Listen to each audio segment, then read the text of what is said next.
drinking whiskey or Cabernet. Let me get it, let's get drunk on a weekday. She said, I know I don't say enough, but I swear I love you and just wanna buzz. She said, I don't know what to do if I didn't have you.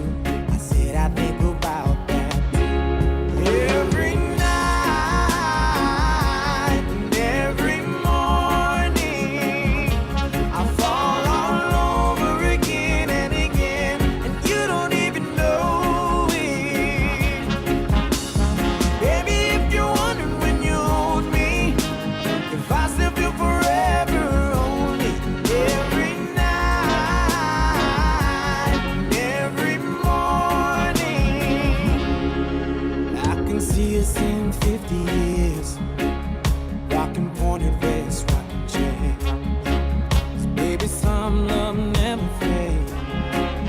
Baby, some things never change. Every night and every morning, I fall all over again and again, and you don't even know it. Baby, if you're wondering when you hold me, if I still feel forever only, every night and every morning.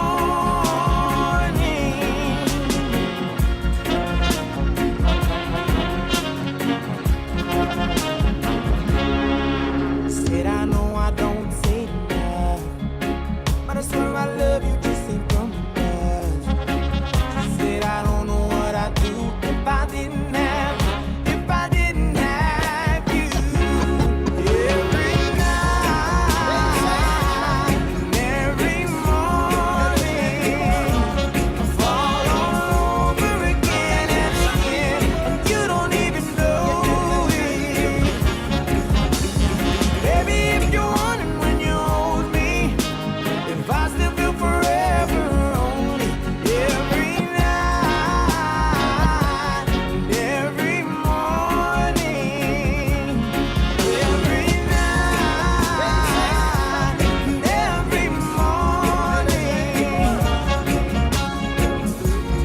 But there is some people get their passion wrong.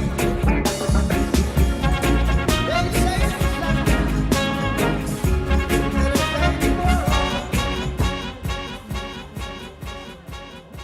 My name is Danielle, and I am the Manutaiko Head Girl for New Plymouth Girls High School for 2024.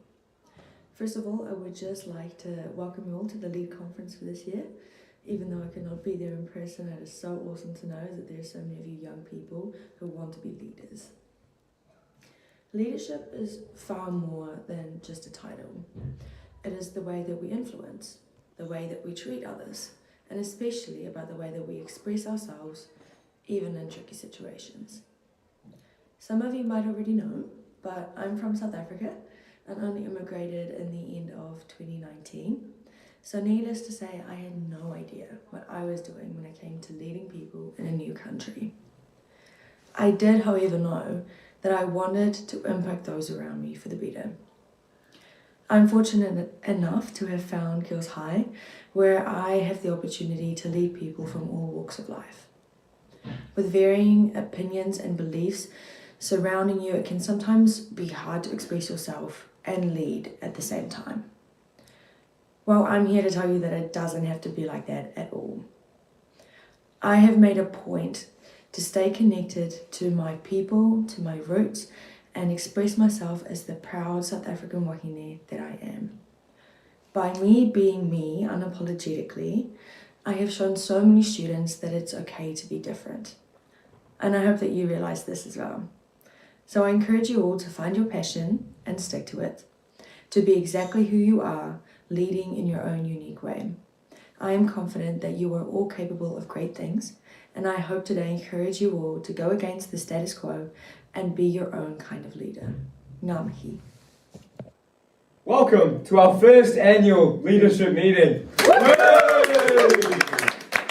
Any questions before we begin?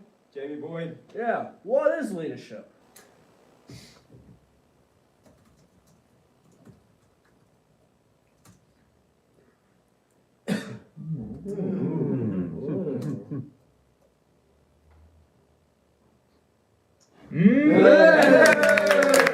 Here at Franz Douglas Memorial College, leadership is the action of leading a group of people or an organization. Well, I think we did it, guys. Safe to say we beat leadership. I think there's a problem. I think there's still too many words. Too many words.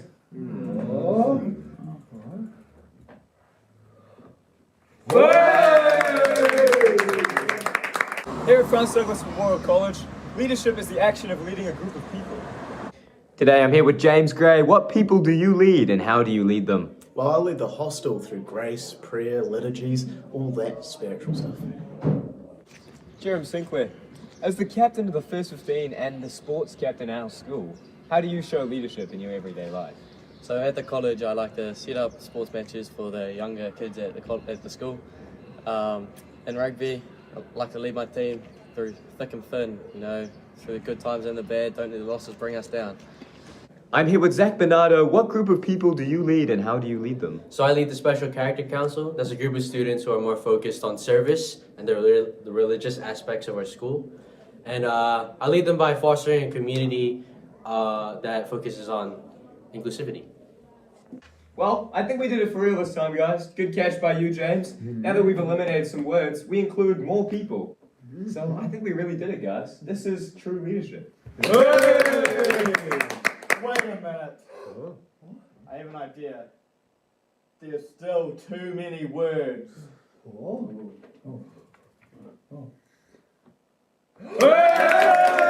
Here at Franz Douglas Memorial College, leadership is the action of leading.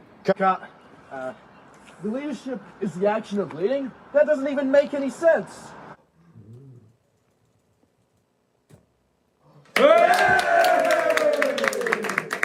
Here at Franz Douglas Memorial College, leadership is the action.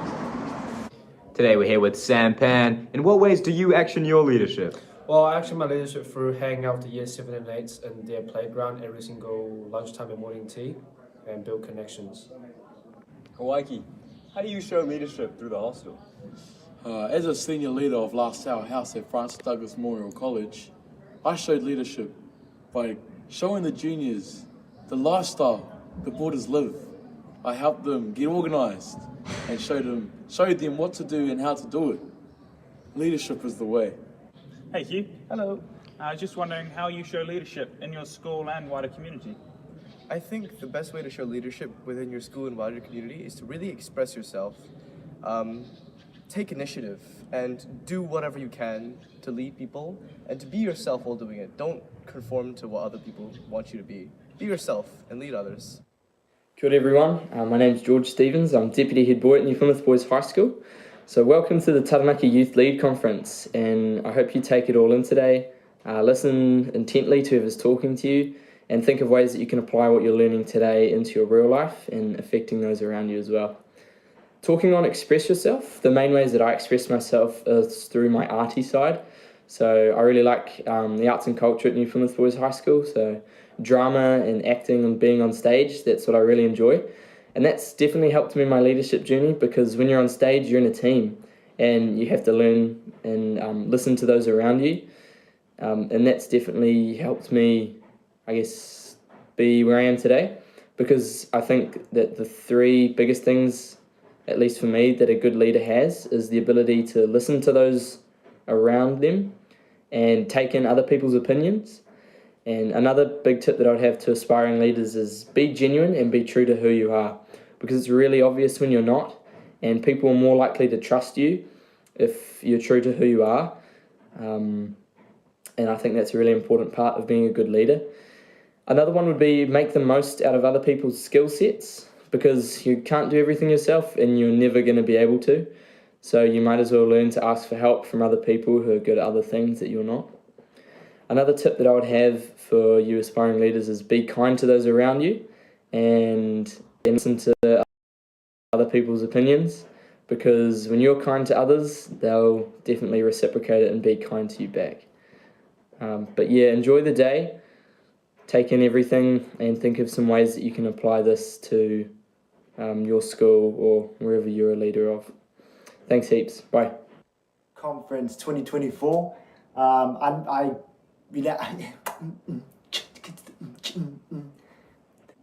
Lead Conference 2024. I'm so sad that I cannot be with you guys in the room in person. And I just want to say, the theme is express yourself. And I've been doing that through my dance, and you guys can do that through so many things: sports, dance, music, singing, everything. Express yourself, be yourself. Don't be the next person, be yourself, because the world needs you. The journey that I've been on has been 8 years now, and things are kick off, So I want to say, never give up on your dreams. Whatever you want to do, believe you can achieve it, and I promise you, you can. The reason why I say this is because this is my dream board, and I've been talking to so many people for years.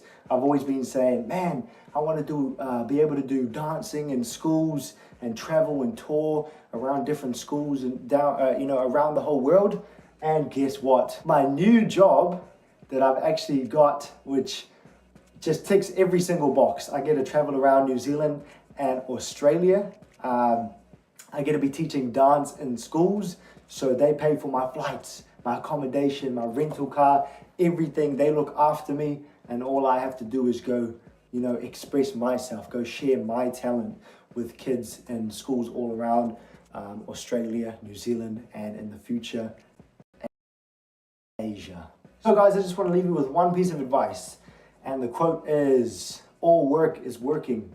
All work is working. If that song doesn't do as well as you thought it would, you're actually, without you realizing, you're working on yourself. Because now you're like, okay, how can I do this better next time? That's you working on your craft and working on yourself. And even if it does do well, then that means, your work you've been putting in is working.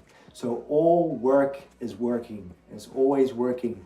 So don't look at results, look at the growth. Look back and see how far you've come, and you'll see that you've grown so much. Don't look at results, because that's the times when people quit, is when they go, oh, I haven't seen any results. So don't look at results, look at the growth, and remember, all work is always working. But you guys have an awesome league conference, and I'll see you when I see you. That's me, Jai For Real, out. Before I go, actually, should I do a little dance for you guys? I got you. I'll show you my new move that I've been practicing, all right? All right, let's go to my living room. Bruh. Let's get it. I just wanna go crazy. Let's get it. Now jump with all my jump. I just wanna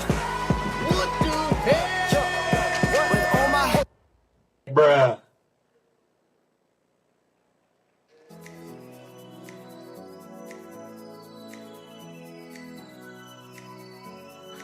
Hi, I'm Florence, and I'm head girl at Sacred Heart, and I love leading. Hey, I'm Hannah, the Deputy Head Girl Special Character of Sacred Heart Girls College. I love the chapel. Hi, I'm Libby, Deputy Head Girl Student Council, and I love making things happen.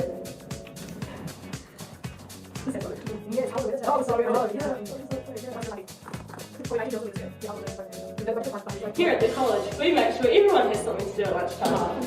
As leaders, we make sure our students' voices are heard. They want scarves? We're making it happen. As a special character leader of the school, I make sure the faith of the school is burning bright.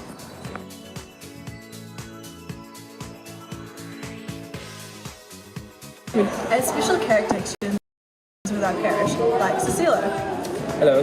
To be a good leader, you have to have good chemistry and communication with other people. As leaders of Sacred Heart, we support one another, empowering them to do everything to their best to do. To me, leadership is all about being a voice for others, ensuring everyone's included, empowered, and feels heard in all decision making across our school. Leadership has no limitations. Be yourself, be kind, and stay focused on what you believe in, and you will succeed. For me, leadership takes many forms. You can be up front, or you can also be behind, supporting your peers. Just know that there's always a place for you. Remember, with great power comes great responsibility. Perfect. Kia ora koutou katoa, ko Danielle de Bisson toka ingoa. My name is Danielle, and I am the Manu Taiko. Kia ora koutou katoa.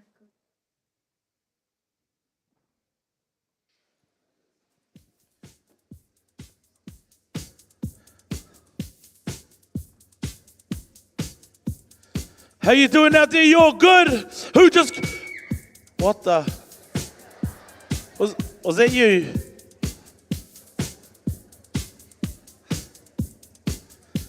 Are you ready, Taranaki?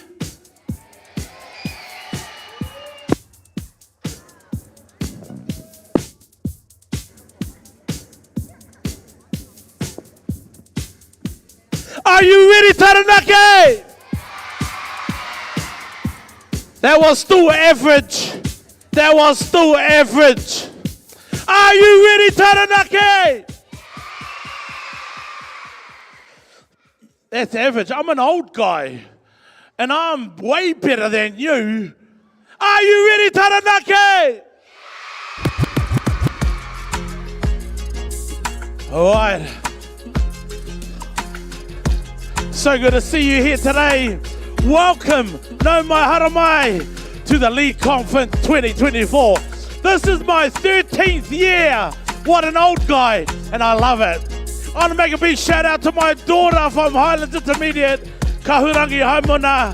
Big shout out. She goes, "Oh, Dad, can you say hi to me?" And I was like, no. Cats. She hates me saying all her slang as well. So, we've got the timer, 5 minutes. Can we put that up on the video? Is that up there? There it is. So you have got 5 minutes to sort yourselves out. You need to get your journal.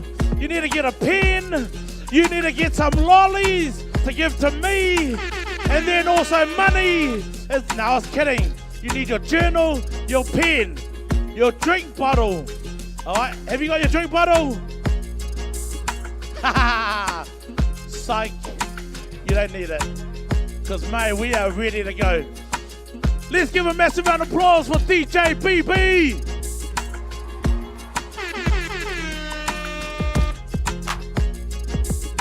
I have got prizes to give out today. Who wants a prize?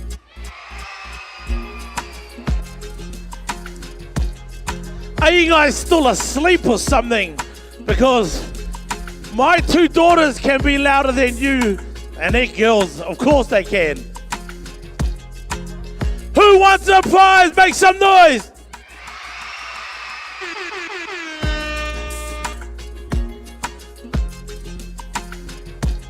Oh, what could we give away? What could we give away?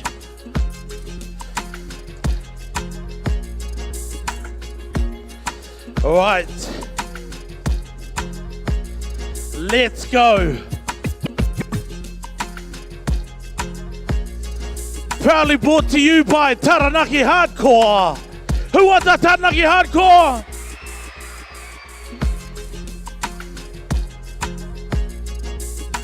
That's just gonna be over here. I'm just waiting on, I need the roll. We're gonna have a roll call very shortly.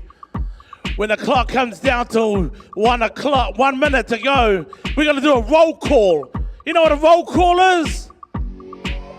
You know when your teacher says, Morena Michael, and you will say, Morena. So we're not gonna be doing that. I'm gonna say if your school is here today, you gotta make some noise, all right? And whoever is the loudest school,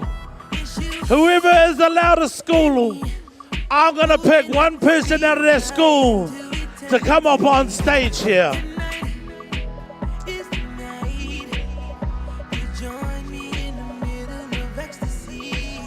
Now that's what I like to hear. I want to hear that noise. So I want you to be thinking amongst your school, who is your best blah, blah, blah. All right? So it could be anything. It could be a dance, DJ BB. Or it could be a song. It could be a poem. Or it could be money. Either one, I'll take it. All right?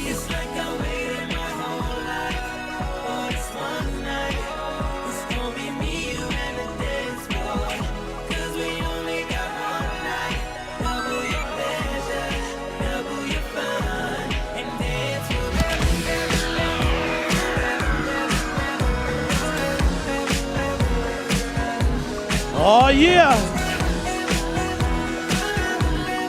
Even though I've been doing this for 13 years. Yeah, I'm that old guy. I got another mate of mine who has heard of a song called Big Aroha. Who's heard of that song? Big Aroha. Well, there's my tikanga. Do you know that song? I brought the I'm the Maori from the Dairy. Here he is, ladies and gentlemen, let's give it up for Mark Armstrong. Kia ora whanau. Kia ora, bro.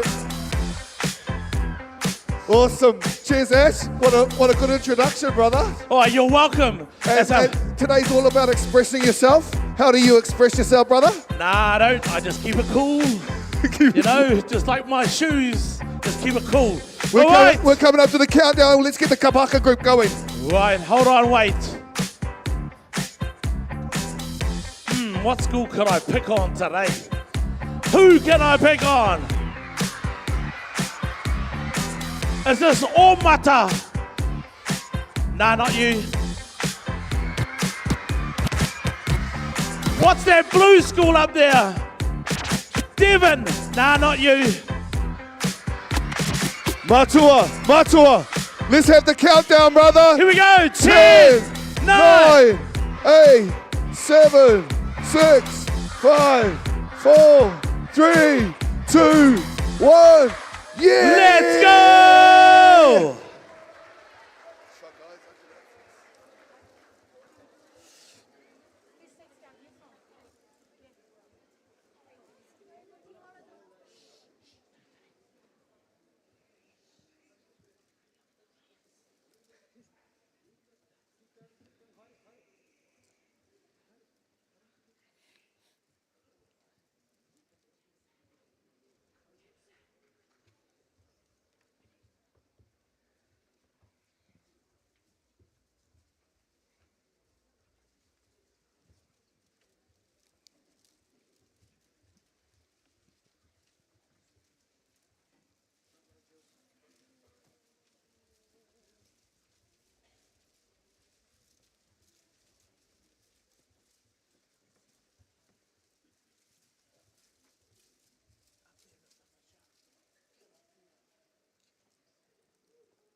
Finally, let's give a massive another round of applause for Spotwood Primary.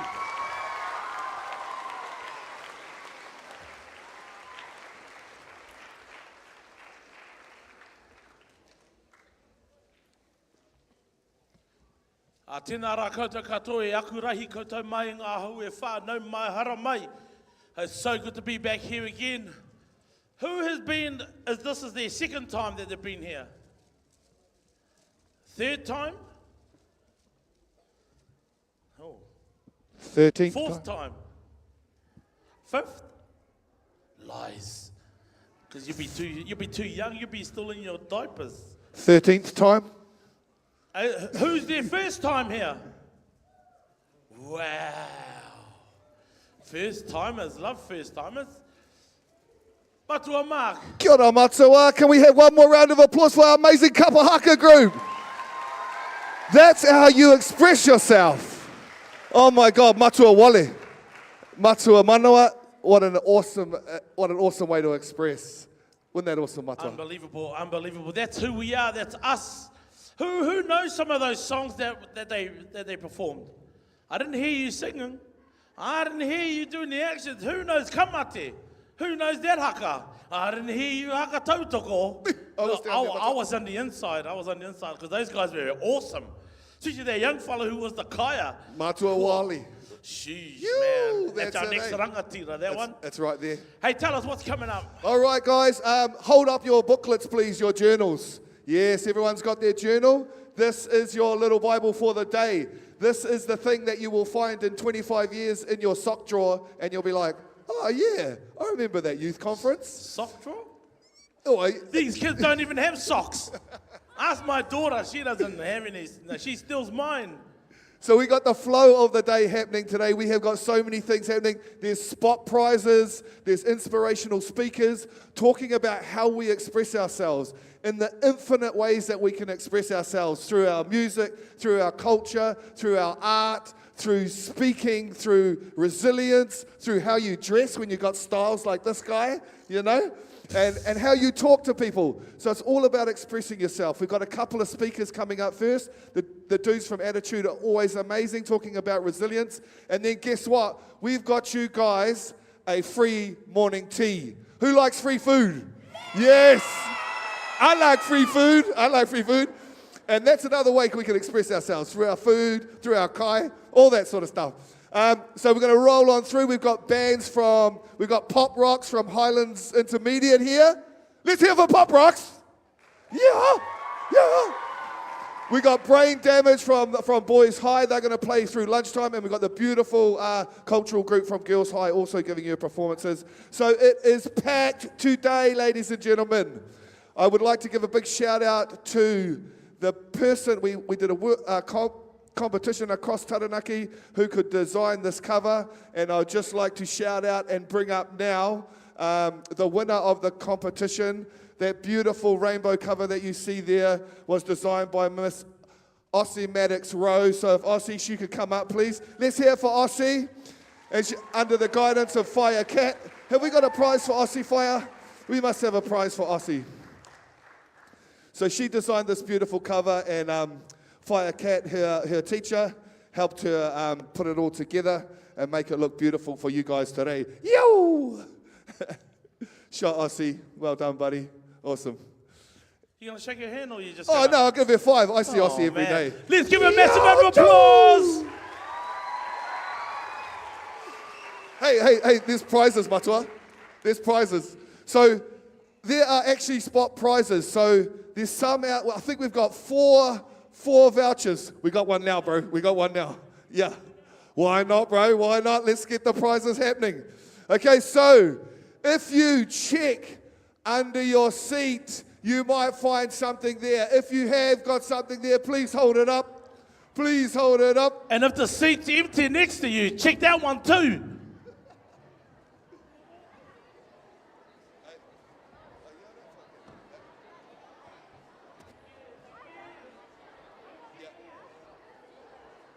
Okay. Who's got them under the seat? Anyone? Who's got them? Who's got it? Who's got it? Che! Yeah. Congratulations. Cool. You got good eyesight. That's your prize. Or Haramai, if you got one of those things underneath your seat, come down to the stage. But you got to sing a song though. No, I was kidding. I was kidding. Yes, come down, grab your prize. Come down, grab your prize. This is an Anyone awesome, else? Just this one. is an awesome voucher from Stumble In for you can take your family and have a nice, mean feed at Stumble In. Nice, nice. Hey, also want to make a big shout out to all those that are online. Hey, if you're not here, no, I was kidding. We want to make a big shout out, wave out to you guys over here. So you guys over here in the front row, you want to turn around and just wave out to the camera behind you. Yeah, awesome. Thank you. All right. We've just got to do a little bit of a health and safety. Sophie, where are you? Where is she? See that lady over there? She's got the bright orange reflector vis on. So she is our health and safety officer. All right? She can't arrest you, but she will tell you what to do. If the fire alarm sounds, we must all evacuate by your nearest exit.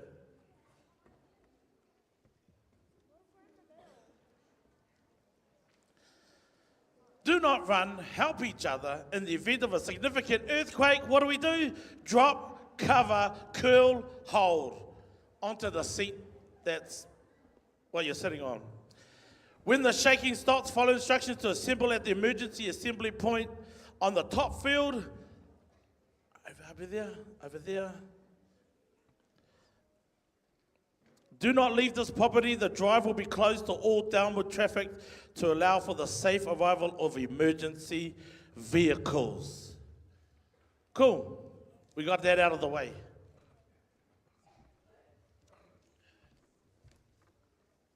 Taranaki, are you ready? Yeah! I don't think you are. Because this is my 13th year. Did I say that is my 13th year? And it just gets better and better and betterer.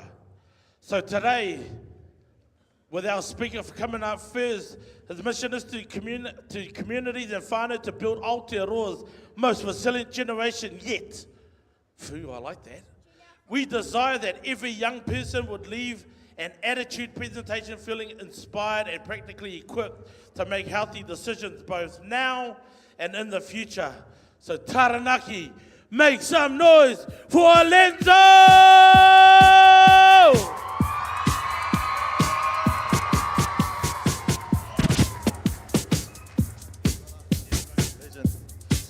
Hello everyone, awesome to be here. You've been sitting down for a while, so let's just break the ice. Everyone stand up. Quick game. All right, so for this game to happen, you need to stand back to back with someone next to you. Back to back.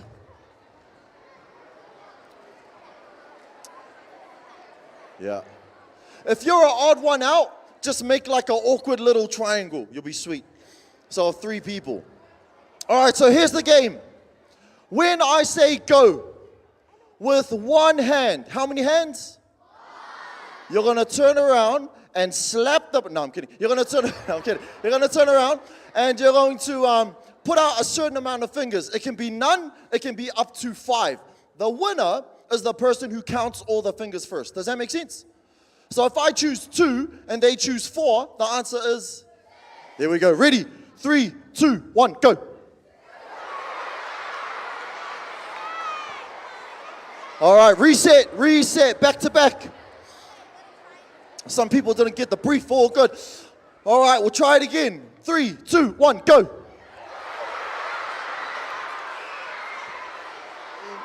Yeah, last time, back to back. All right, this time, if you're in a group of 3, good luck, right? Multiply. Ready? 3, 2, 1, go. All right, have a seat, have a seat, have a seat.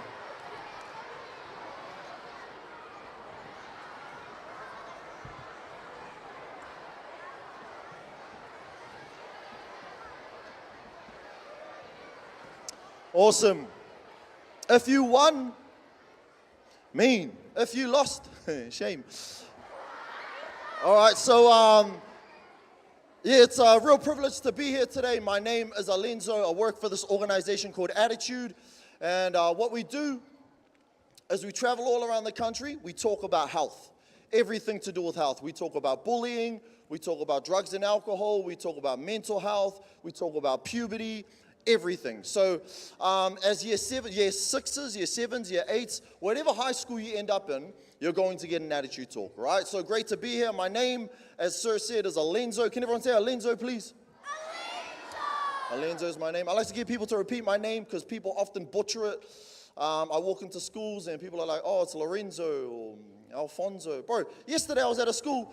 The teacher introduced me as, hey, give it up for Alabaster. I was like, bro, it doesn't even sound the same. Okay, my name's Alenzo, and maybe this is common to you. Put up your hand if you've ever had your first or last name pronounced wrong during the roll. Yeah, hands down. Yeah, so audiences like this make me a little bit nervous. Say, not the talking part. Obviously, I don't care about that. What I care about is something that happened to me when I was in year 8, actually. Hands up if you're year 8. Yeah, cool, hands down. So this happened to me when I was in year 8. The teachers at my school, they were like walking around calling out names for the roll, which was okay, until I look up and I realize we have a relief teacher.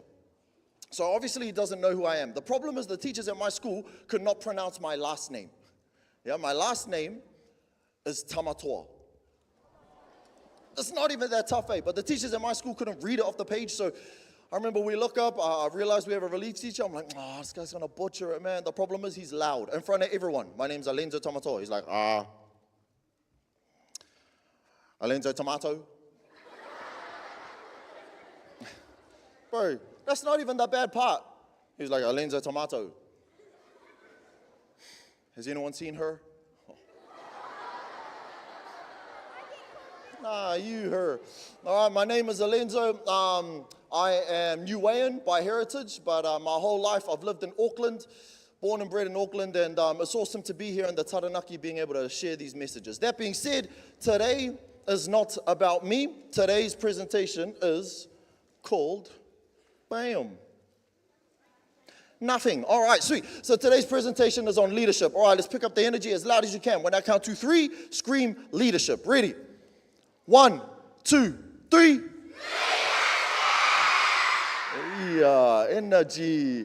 I swear there was someone over here just going, ah. All right, so today's presentation is on leadership. And what I want you to do is turn to the person next to you and chat about one word that you think defines leadership.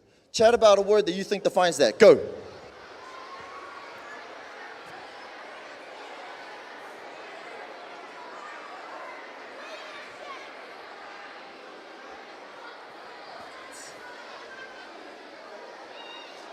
All right, and 3, 2, 1.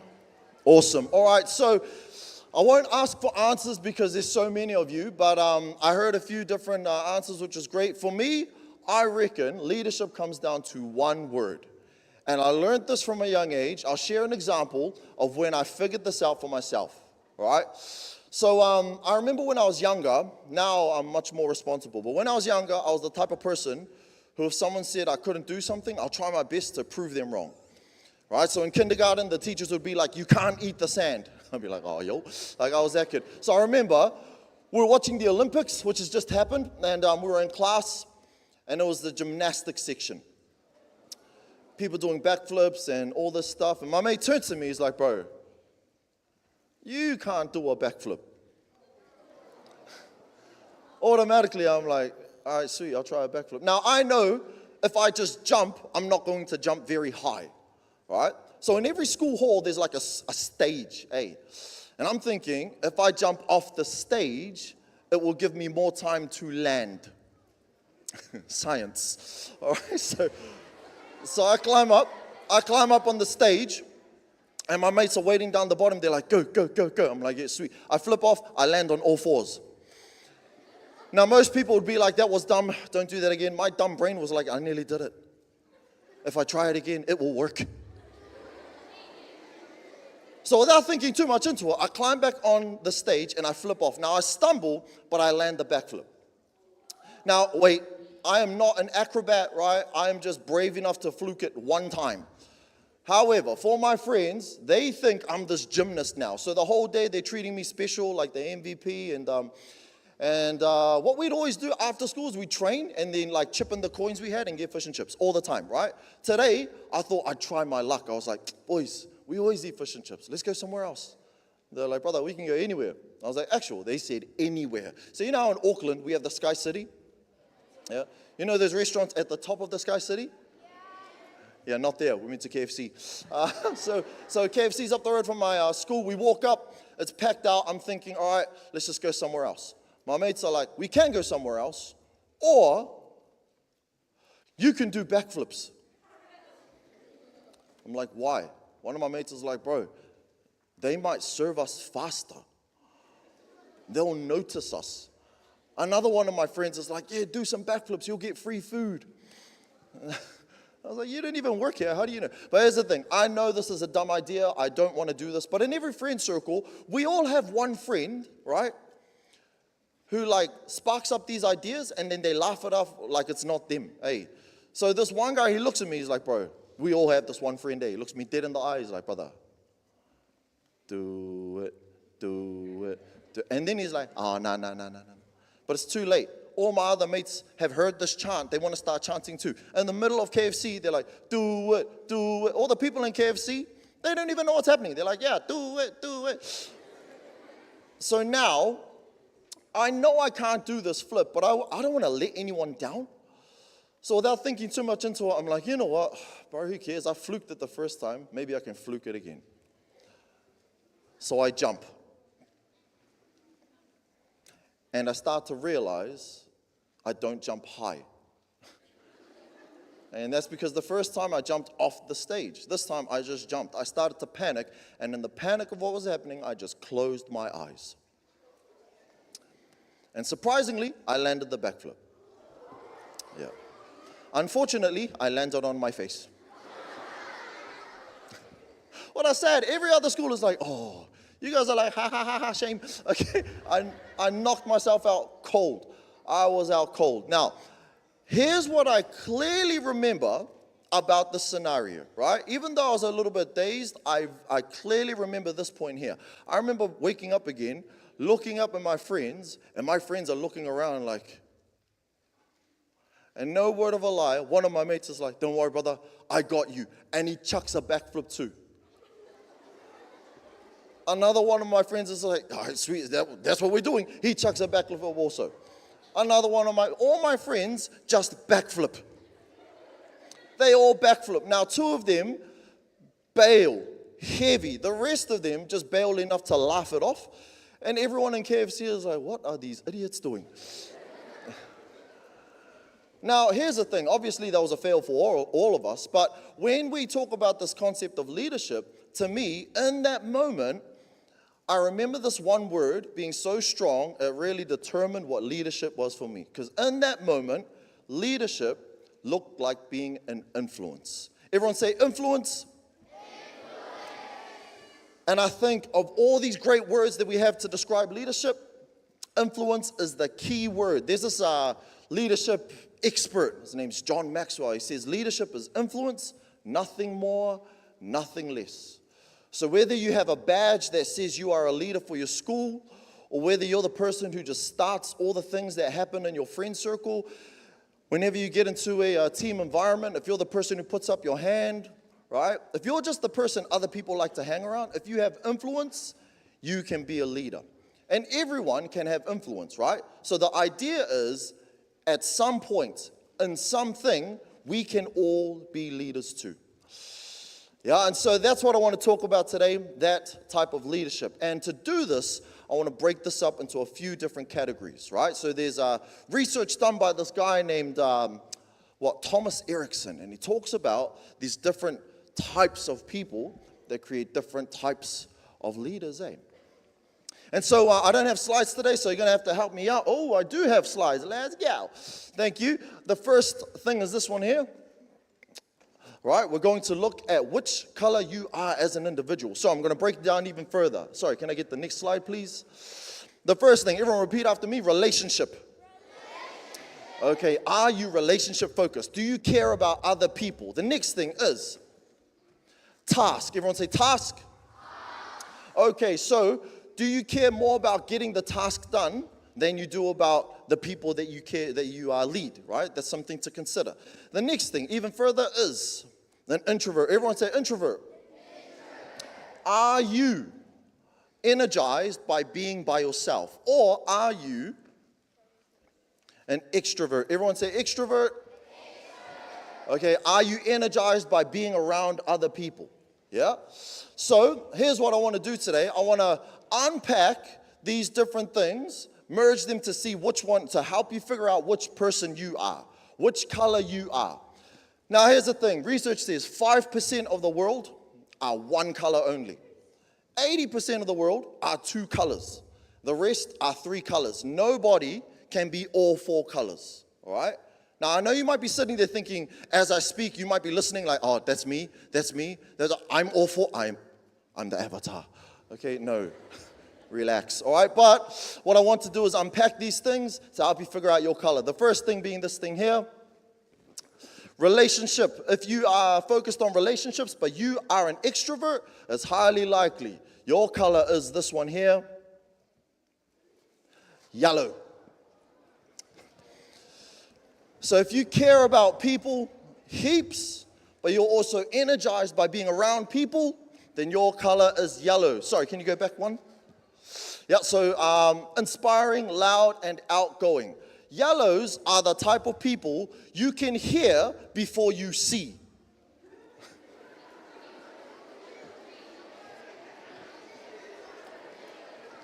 All right, yellows love to talk.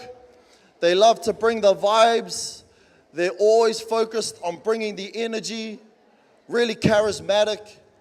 Yellows are awesome at that. Now, I'm aware of yellows because when I was in year 8, especially year 7, I was just a yellow, nothing else. So I remember this one time, this speaks to the importance of yellows and how they make things fun, right? I don't know what your intermediate schools are like. I remember at mine, we had at the end of the year, we had exams. So it was like social distancing for the desks. It was like 1 desk, 2 meters, 1 desk. And everyone had to stay quiet, and it was really intense. And one of my mates, who's also a yellow, starts passing this note around as we're waiting outside. The note says, when I sing, you sing, pass it on. Now, people are reading this note, and I'm like, they're laughing. I'm like, it's not even a funny note. I didn't even get it. But I'm in this exam now, right? It's been about 15 minutes. I've lost focus. I'm leaning back on the chair. I'm like counting things on the ceiling, tapping my pen on the desk. And then I just start telling everyone, I'm like, ugh. And then, out of nowhere, I hear the chair being pulled out from the back of the room. My mate stands up on the chair in front of everyone. He's like, I'm done. I was like, what the hell? Another one of my friends pulls out the chair, he stands up, he's like, I'm done. Another one of my friends, he's like, I'm done. I'm like, bro, I want to play this game, mean. I pull out the chair, I stand up, I'm like, I'm done. Now, here's the thing, we still talk about, I'm still friends with those guys to this day. We still talk about their stupid memory. And it would have been way more funny if, the teacher was a yellow too, eh? Because the teacher was stressed out, what's happening? It would have been way more funny. It was like, I'm done, I'm done, I'm done. The teacher would be like, get out. Hey, so I think yellows are awesome because they bring fun to every situation. If you are a yellow, right, what we value about you is you make things fun, which is mean. Now, why is that important in leadership? It's important because in order to get people on board, it needs to be fun. Hey, some people are passionate about the cause, cool, but for the most part, it needs to be fun, and yellows are good at doing that. If you are a yellow, that's what we love about you. If you are a yellow, though, something you want to work on to be the best leader possible is allowing space for everyone else. Yellows are so good at attaining the spotlight. Sometimes they want it to be all about themselves. Sometimes they're always doing the talking. Sometimes just recognizing when it's time to chill and allow other people to have a say is an important trait to have. Yeah, so the first color is a yellow. The second color I want to talk about is this thing here. So if you are task focused, if you care about getting the job done, but you're also an extrovert, then it's highly likely you are this color here. a red. It's highly likely you are a red. Reds are strong-willed, independent, and ambitious. So if you look at all these things that make an awesome leader, it's highly likely most of these things would describe the red type of person, right? Whenever I'm in a school, if I say, put up your hand if you are a yellow, the yellows put up their hand really loud and proud. If I also say, put up your hand if you are a red, often the reds don't put up their hand. Often people turn to them like, oi, that's you. Hey, because they're just that type of person. Reds are the type of people who, whenever you get into like a class task and the teacher breaks you up into different groups, right? People just stand around like, what's going to happen? Who's going to say something? Who's going to move? The reds are like, all right, Sue, what are you doing? Yeah, we don't know. All right, cool. This is what we do. You do that. You do that. You try this. I don't know your name. You can do this. They get the ball rolling, right? So reds are awesome at doing that, activating, creating things to create momentum. If you are a red, that's what we love about you. However, if you are a red, in order to be the best red possible, what you want to do is listen to other people. Everyone say, listen. All right, so reds can be sometimes so dominating, right? Sometimes listening to everyone around you, taking on board how they feel, what they think is the best way to be an awesome leader. That is a red. All right, so I see a lot of fidgeting, so here's what I want to do. Everyone stand up again. Yeah. All right, so with this little game, no one in New Zealand has beaten me at this game. No school, not year 13s, not year 11s, not year 6s, no one. The game's real simple. When I cross my hands, clap. Ready?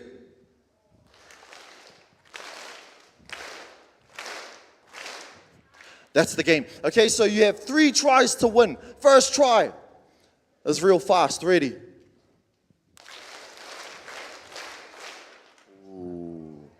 Nowhere near. Come on. Second try, way slower. Ready? This is slow motion. Ready?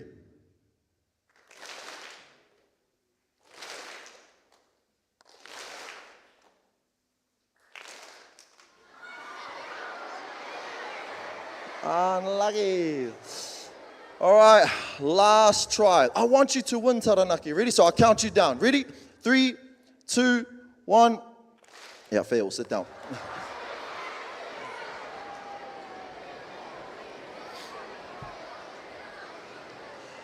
All right, so Taranaki, we have spoken about 2 colors so far. One was yellow. Yellows are loud, they're vibrant, they're charismatic. The second color is red. Reds are strong-willed, independent, ambitious. The next color I want to unpack is this one here. So if you are relationship-focused, but you're an introvert, you're not too concerned about being in the limelight, being in the spotlight, then it's highly likely you are this color, a green.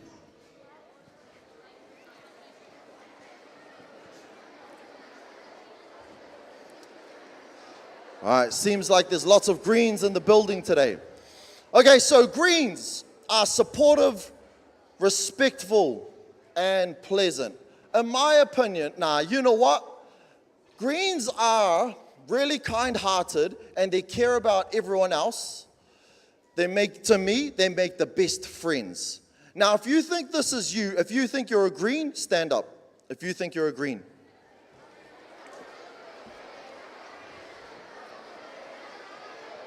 Lots of greens, almost half the audience. All right, greens, ice to the front. Okay, this might be a bit embarrassing for the greens because greens aren't like yellows. Greens aren't saying, look at me, look at me, look at me. Often it's like, ooh, not keen. But for everyone else who's sitting down who isn't a green, what I want you to do is give the greens a clap. Give the greens a clap. All right, greens, have a seat. Okay, the reason I think it's important to applaud the greens is because greens sometimes care about other people so much, sometimes it's at the expense of themselves, Sometimes green people are so caring, they're so considerate of other people. Sometimes they go home thinking, oh, why don't my friends like me the same way? Why don't my friends care about me the same way? And it's because we're all different, but greens are wired to do that. So if you are a green, your leadership style is very inclusive of everyone, which is great. We love that you can include everyone within your circle to help them feel like they're part of the collective. However, if you are a green, one thing you want to work on is being assertive. Everyone say no. Turn to the person next to you, say no.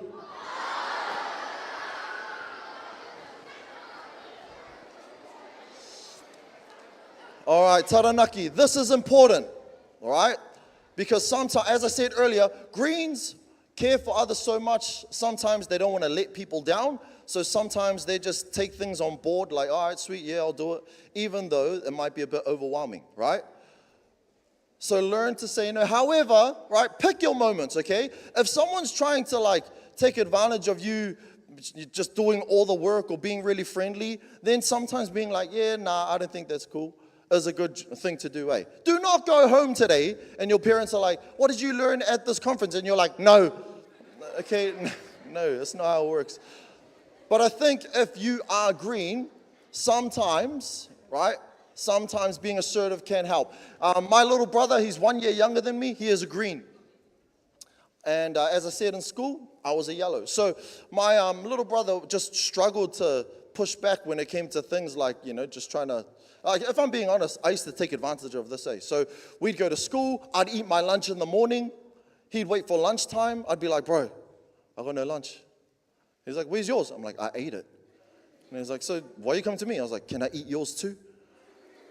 My little brother every day would be like, ugh, and he'd just give it. Or one time I remember I had this like leadership event after school, but I was playing lunchtime rugby, and I had this massive ass rip down my pants. I ripped my pants playing rugby, but it's okay because my little brother goes to the same school as me. Hey, so I walk up and I'm like, hey bro, I got that meeting after school. And he's like, yeah, sweet. I'm like, I need your pants. I was like, what? I'm like, yeah, look, mine's ripped. He's like, ah. So the bro's walking around school, no lunch, no pants, all because he struggles to let others, I suppose, like disappoints other people, that feeling of disappointing other people. And so if you are a green, we love that you are inclusive, we love that you care about other people, but the best greens know when to say no, especially if it's at the expense of themselves, right? The third color is a green, and then there's this color here. If you are task-focused, but you are an introvert also, then your color is highly likely blue. You are, oh, there goes my card. You are a blue, detailed, knowledgeable, and cautious. All right, so why is it important to know this? It's important because the blues are a total opposite to the yellows. Blues are total opposite to yellow. So if yellow is loud, talkative, right, struggle to focus, blues are focus heavy, achieve highly, not afraid of high expectations, but sometimes they struggle to just chill. And I think both are important, eh? Hands up if you, when I'm talking about a blue right now, someone you know comes to mind. Hands up if you're aware of a blue, someone really detailed, real focused. Yeah, sweet, hands down. Okay, so blues are awesome at achieving results. I learned this when I was really young. So I went to a primary school where like, put up your, okay, I don't know, like year 7s, year 8s at this point, but do you still make title pages for your books? Yeah, sweet. All right, so I remember being in school, I was year 6 at the time, and we had to make a title page for our maths book. We got half an hour to do this. As a yellow, I was like, bro, that is way too much time. What I can do is use 5 minutes for this book and then talk for 25 minutes. That'll be great. Hey, so I get my coloring pencils, I write maths, I shade in the colors, I'm like, done. My friend Emma, she is way more intense, right? She pulls the pencils out of this pencil case, she puts them to the side, but she puts them in like order, different shades of red, different shades of yellow, different shades of green. She uses a ruler to make a border. She's very intense. The half an hour is up, she doesn't finish. So we're walking home, Emma lives across the road from me, we're walking home, and I'm like, what are you up to tonight? And she's like, oh, I've got homework. I was like, what do you mean you got homework? We got no homework. She was like, nah, I've got homework. I made my own. And I was like, what homework? She was like, yeah, my title page, I just didn't finish it. I was like, you bought your title, you made your own homework. She was like, yeah. I was like, bro, you are weird. All right, and so the next day, we get to school, and at my primary school, I don't know what yours is like, but we used to start every day with sharing. The teacher would open up the floor, and they'd be like, all right, cool, if you want to share about your evening, get up. I'm like, yeah, me. She's like, Alinzo, stand up. I'm like, all right, sweet. I stand up, and I'm like, I did this. But Emma wasn't around because she had her own homework. She made it her own homework. And I start laughing, and no one else is laughing. And the teacher's like, is that right, Emma? She was like, yeah, I just didn't finish my title page. And so she's like, Alinzo, did you finish yours? I'm like, yeah, I'll show you. Now, I'm expecting this amazing response. Hey, I get up, I open up the book, I'm waiting for everyone to applaud. All I hear is laughing. All I hear is laughing. One guy at the back is like, you didn't even spell maths right. I was like, oh, wait, yep. Then Emma gets up and she shares, and I swear, her title page was so amazing, she opens up the book and starts singing. He's like, oh. Right, but it was so detailed and so skilled because that's just who she always has been. Hey, and so if you are a blue type person, what we love about you is your ability to do that. Your ability to narrow in on the details, not be afraid of high expectation, and get the work done. However, if you are a blue type of person, something you have to consider in order to be the best leader is sometimes, right, understanding not everything needs to be the best. It doesn't, obviously you have high expectations, but you don't have to be the best at everything that you do. Now, there are some things that you are the best at. You might be the fastest in your school. You might be the best, the most intelligent. Sure, you might be the best at a sport. But you might be doing things with other people where you aren't the best, and that's okay, right? Sometimes acknowledging other people's strengths is an awesome thing to be doing. So, that is a blue. All right, so here's what I want you to do. Next slide, please. Put up your hand if you are a yellow. All right, turn to the person next to you. Chat about one thing you learned about a yellow type leader. Go.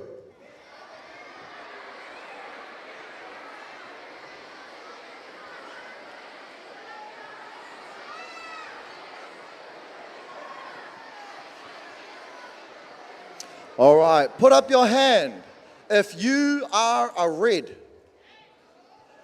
Cool. Chat to the person next to you about what you have learned about a red type leader. Go.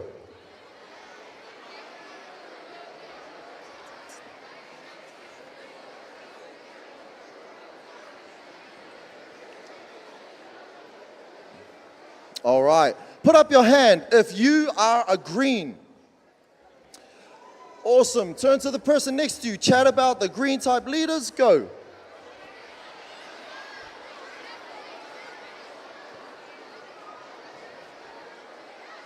All right, and then put up your hand if you are a blue. Awesome. And put up your hand if you're a blue type leader. And talk about what blue type leaders are like. Go.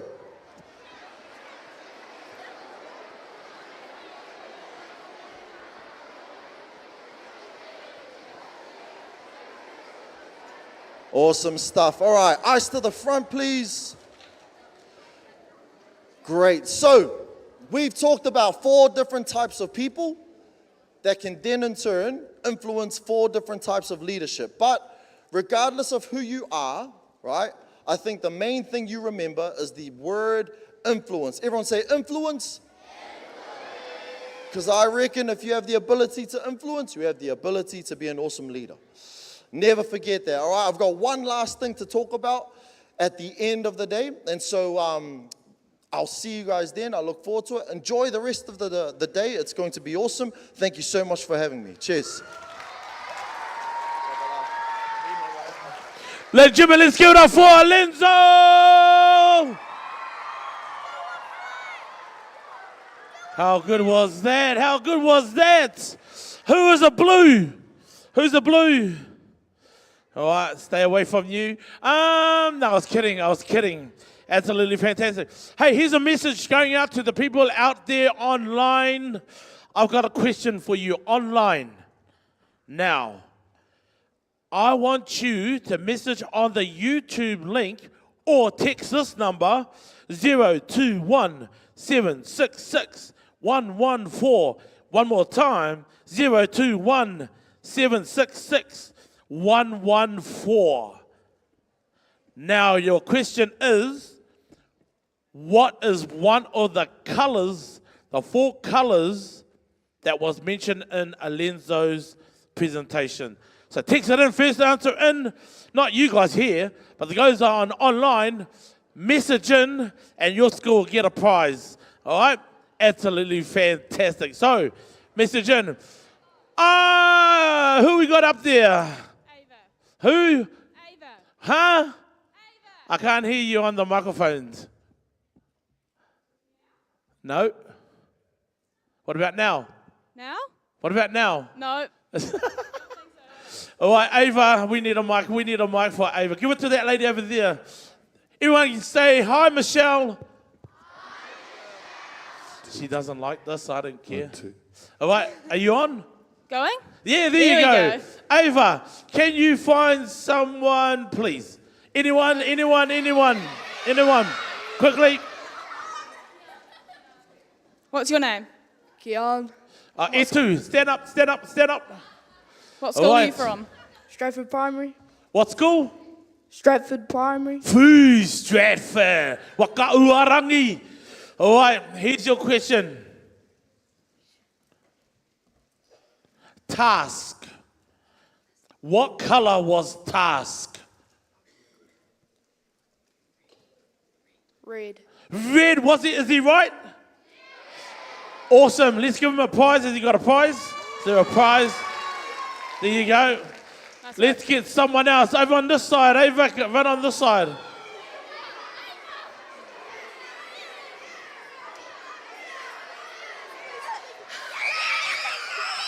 What's your name? Allegra. Hey, hold on, wait. Etu. Stand up.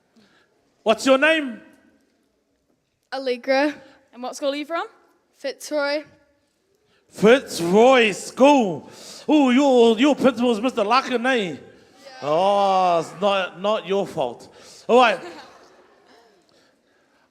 Show me your best dance moves. Are you ready? Let's go. Oh. Keep going.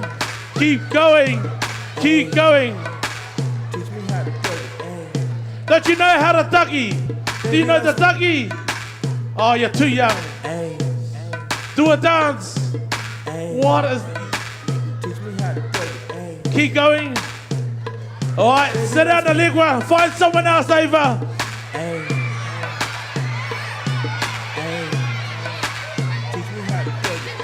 Is that Mr. Ogle? No. All right.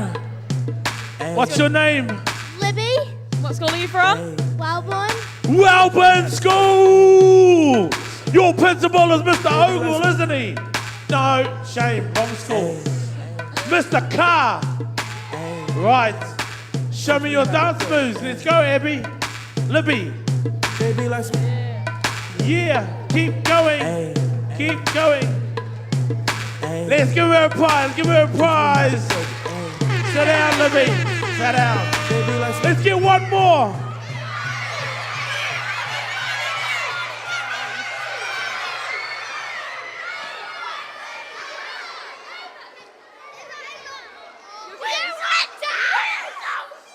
Hold on, whoa. Who's that girl? Who's that screaming over there? My name's Winter. Who? Oh my gosh, who's that screaming out over there? Hey, what colour is she? All right, so what was your name, sorry? Winter. Winter, nice. And what school you from, Winter? I'm from Woodley. Woodley. Oh, Mr. Ogle. Is Mr. Ogle up there? Oh, what a shame, because, hey, you would have got all the Taranaki hardcore prizes if he was here to do a dance-off. Anyway, what colour is introvert? Introvert is blue and green. But I'll go with one colour. What was the colour that he gave? I know there was two, but what was the main colour? The main colour, I'm going to just take a giant guess here, but blue. Or green. I'm going to let everyone decide.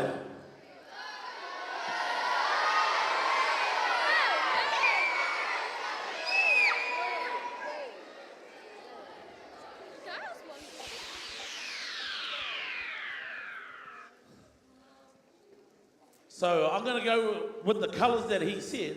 I know that you could be two, but what was the one that was associated to introvert? Was it green or blue? It was blue for the last time. Blue! Whoa, take it easy, Winter.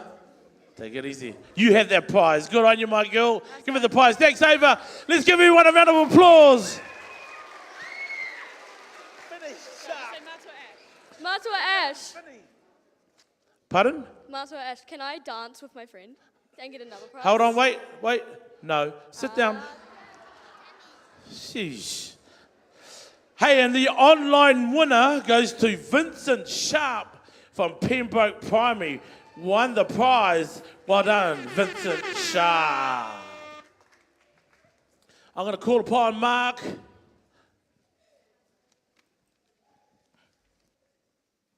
That's me. We're still working. Yes. Kia ora. Now this mic is working. Kia ora, Matua Ash. Let's hear for Matua Ash. He has been doing this for 13 years. Brings the vibe every time. He's the yellow. We know he's yellow. Hey, so who's using their booklets?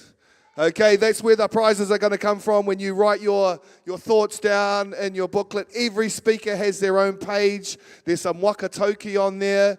Right at the back, there's a context page. So if you meet someone today that you're like, oh man, I really like your style, I like how you express yourself, write their name down, their deets, and you can stay in contact. That's part of what we're doing here, is bringing our schools and our leaders. You guys are the leaders. We're bringing you together. And I would like to thank all these people and all these businesses that help us. So just to give a little cheer every time I say one of our sponsors, because they've done awesome for us. Trusted Technology. Yo.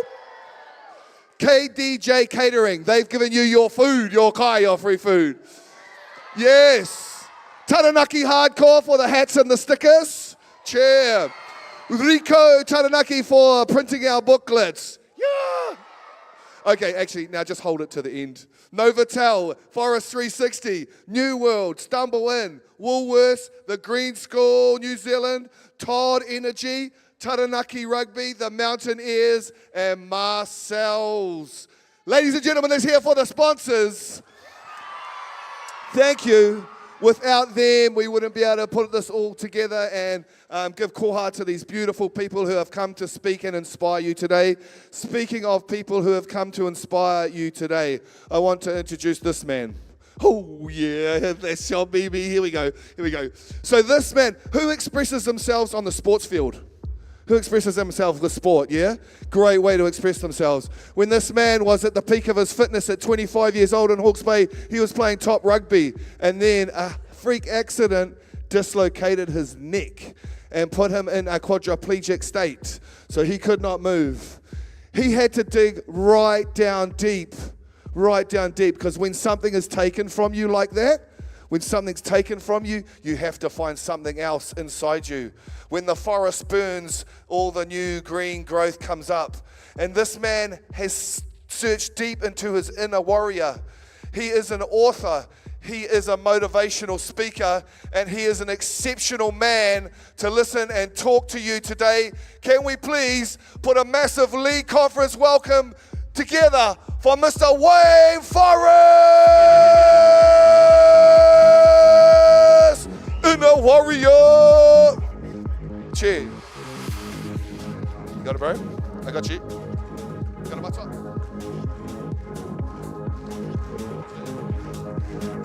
Yeah. Cheers. Cheers, bro.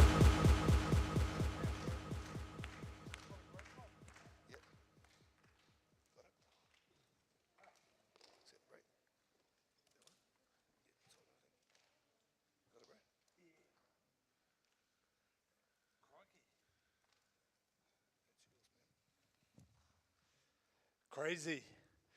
That was scary. As Mark said, I'm Wayne Forrest. I'm a lot of things, actually. I'm a father. I'm a husband. I'm a grandfather as well. I'm a transformational speaker. I've done a YouTube talk on how struggle helps us grow. I've even just written a book.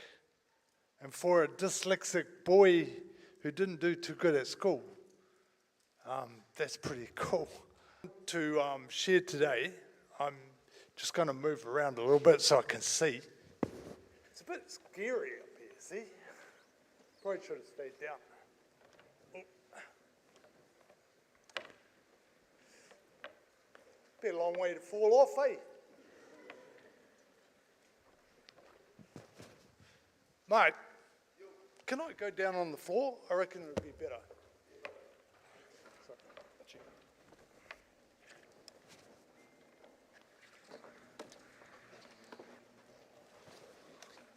Yeah, man. Going to turn on some wheels. Hang on.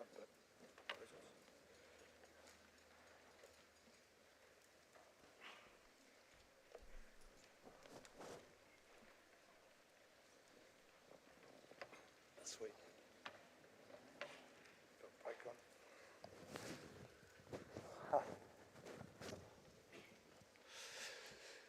So today I wanted to share with you that we all have challenges in our life, right? And leadership, part of leadership is overcoming challenges. Oh, cool. I didn't realize there's a screen up the back as well, right? And these challenges, I like to call them storms, right? Storms create warriors. Yeah, I reckon that each one of you has got a warrior inside of you. A hero, right? We all have a story. And to be a hero or a warrior, you have to become powerful, right? So can we just have the next slide? So the powerful you. And a lot of you guys would have heard lots of things that describes the powerful you, like courage, resilience. Anyone else got some other words? Determination, right? There's lots of different words, but I reckon there's one that we miss quite often, and that is gratitude, right? Gratitude comes for the things that we have in our life. Yeah, who here has got something that they can be grateful for? Raise your hands. Right? Not many. Few. Who's got running water? Raise your hand. Cool. Who's got power? Raise your hand. Who's got lunch today? Raise your hand. Right? These are all things that some people around the world don't have. Right? So we can be grateful for these things. Like be grateful for waking up in the morning. Yeah? Can we have the next slide, please? Oprah, I can't see that. But Oprah has a great quote. And she says, who knows who Oprah is? Raise your hand. If you don't, your parents will, right? She was on TV a lot. And she goes, be thankful for what you have. You'll end up having more. But if you concentrate on what you don't have, you will never have enough. And that really makes me think about another quote that I have that is by Wallace Wattles. And it says, the grateful mind is consistently fixed on the best. Therefore, it tends to become the best. It takes the form or character of the best. It will achieve the best, right? So this is saying that if we are grateful for the little things in our life and we start to bring gratitude into our life, then we start to create the best in our life, right? And how this relates to my story is, if we go to the next slide, that challenge, right? Obvious. You saw me, I had to get people to help me up on stage. I had to go down a driveway. I had to come in the back door to this event today, right? There was a lot of challenges in my life. Who here has got a challenge right now in their life? Raise your hands. Right? And they come in all different sizes, right? They can be even small. I've got a 15-year-old son, and his challenge is getting out of bed in the morning. Who has that challenge? Right? To get himself to school. And guess what? We have, as parents, have that challenge too, because we have to get him out of bed. Yeah? So challenges come in all sizes. And the biggest challenge, as Mark alluded to, was my accident. Back in 1995, no one here, not many were born before that, right? It was a long time ago. I was at the peak of my fitness. Can we have just the next slide? That's a couple of photos of me. That's me sharing in England on one side, and the other, that's me with my horse and dogs in my early 20s, just before my accident. Now, I grew up on a farm, and right from an early age, I loved it, absolutely loved it. I was out there with my grandfather on the front of his horse from the age of 2, 3, and 4, trying to escape from my mum so she didn't put me down for a nap. And I absolutely loved it. And then someone said I had to go to school. That was a bit of a challenge. I didn't like school. Who here doesn't like school? Hopefully not many. Oh, right, so you can relate. Yeah, and school was tough for me because I just couldn't get English. I had trouble getting what I wanted out of my head onto the paper, right? But school had sport. Who loves sport, right? Who loves running? Yeah, no, yeah. I loved running as well. And I love rugby, I love softball, love playing things, anything to do with outside. And then when I left school, I left pretty early because I knew what I wanted to do, and that was farm. So I went and started creating a career, and just before my accident, I actually had 2 businesses going. I had a shearing business, I shore sheep for a living, and I had a farm that I was leasing from my parents. I had these beautiful little twin daughters. I was married with they were 16 months, so they were only little. And I loved playing for my local club. And I was captain of the day.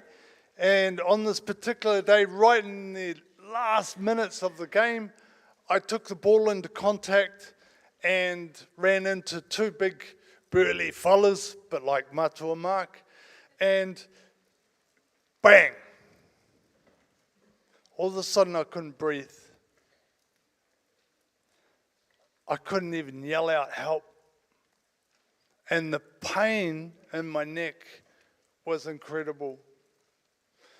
I had to lie on that rugby field that was wet for over an hour and a half, and you could imagine that made me pretty sick afterwards. The doctor finally came and he gave me some medicine to take away the pain, and the rest was kind of blurry for the next week. I remember waking up and looking at the ceiling and going, oh, God, please let it be a bad dream. Who's woken up after an incident and gone, oh, God, hope that was a bad dream? Yeah, raise your hands. Yeah, right. You know what I mean, right? That happened for weeks, where I'd wake up and one day a doctor came in and he said, you know you're not going to walk again. And that kind of devastated me. And I couldn't feed myself at that stage. I couldn't move my hands or my arms. It was a real shock, and I can remember thinking, how am I going to survive this? Funny thing happened in that moment. There was a voice, and it said, you're going to do what you love. Has anyone heard that voice in themselves before? Just quiet. It doesn't argue with you, right? But it's quiet. And it seems to know stuff, right? That's what I call the inner warrior in all of us. It's the power that you have, right? And so I went and did what I loved. I went back to farming. Crazy, eh? Right? How was I going to farm from a wheelchair? But I did it. And it's surprising what I learned from that. And I achieved it after a couple of years, say about 10. And then I wanted something else. And I went on to the next thing. And then I went on to the next thing, using that same question. And what I've discovered is a few things. Who would like to know a few secrets to life? Raise your hands. Nice. Can we have the next slide, please? The first one was my accident bad? What do you reckon? Raise your hands if you think it was bad. What if it wasn't? What if it actually helped me grow into something even better than I was before? So that's why I put this up here. I put good or bad, who knows? What if our challenges aren't bad or good? Maybe they're just the way they're meant to be. Can we go to the next slide? So this is the second bit that I realized just recently. Now, you guys are getting in on it right now. This took me 25 years to figure out after my accident, right? This is the secret of life. Who's played games online? Who's a gamer here, right? Few. What if your life is just one big game? Who likes video games? Yeah, a bit of noise. I want to hear a bit of noise. Yeah? Beautiful. So, the main character is Mario, right? You all are Marios in your own game. Donkey Kong at the top is life. Life is throwing you challenges, which are the barrels that are coming down, right? Now, these challenges, we have to overcome them, right? And when we overcome them, we become a greater form of ourselves. Now, there's only a few adults here, but the ones that are married know that their better self is their wife, right? No, I'm only joking, but the little girl that he saves up there is your better self, right? So every time you go through a level, you upgrade in the game, right?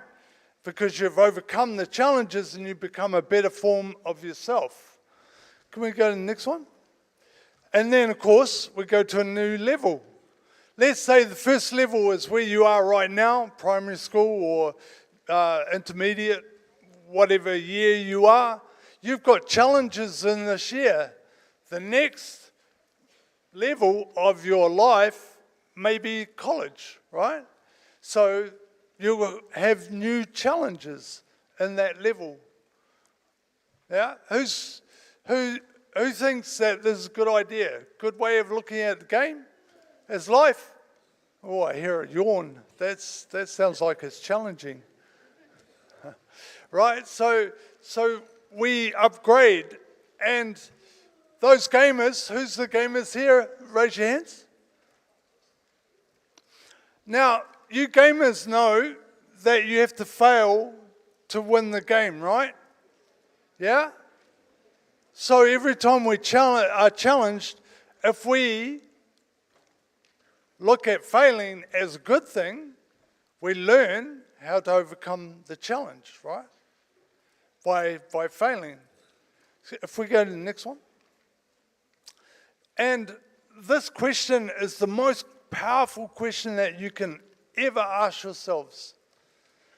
When you get to a challenge, ask yourself, what would I love the outcome to be? Right? And there's a secret to this. By focusing on the outcome of my life, right? I focused on my dream, which was to go back to farming. I stopped focusing on the challenge. And what would you think would happen if I focused on the challenge when I had my accident? Yeah? You have to speak loud.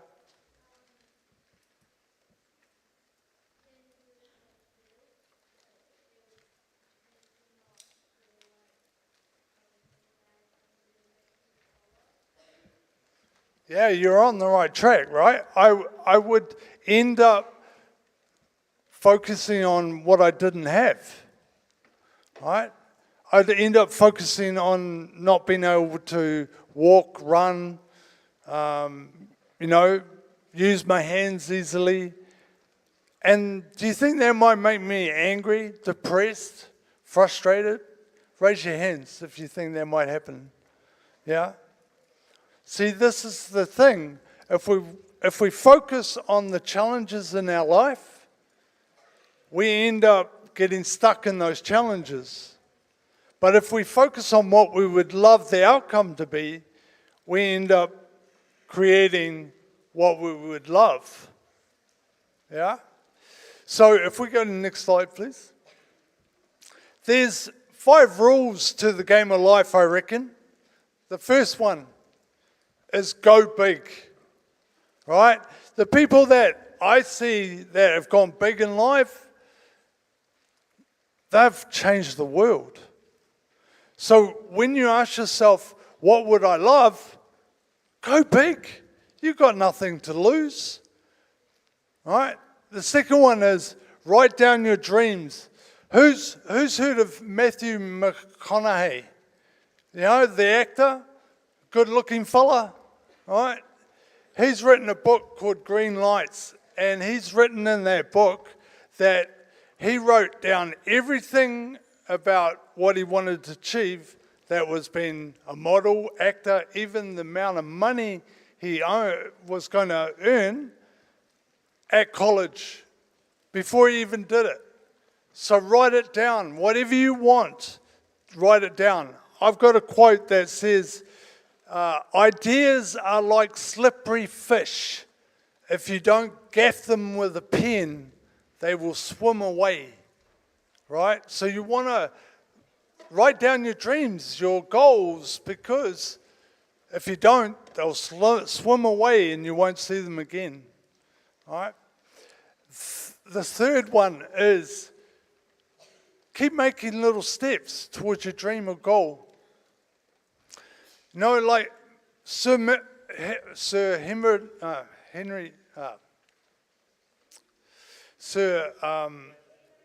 Yes, Edmund Hillary, thank you. That's the dyslexia coming out in me. Sir Edmund Hillary, right? He climbed the largest mountain in the world. There was ice cliffs and crevices that he had to overcome. Do you think he took big steps or little steps? Yeah, little steps, right? Little steps can climb you up large mountains. So don't make your step too big. Just take little steps, right? And they will get you where you want to go.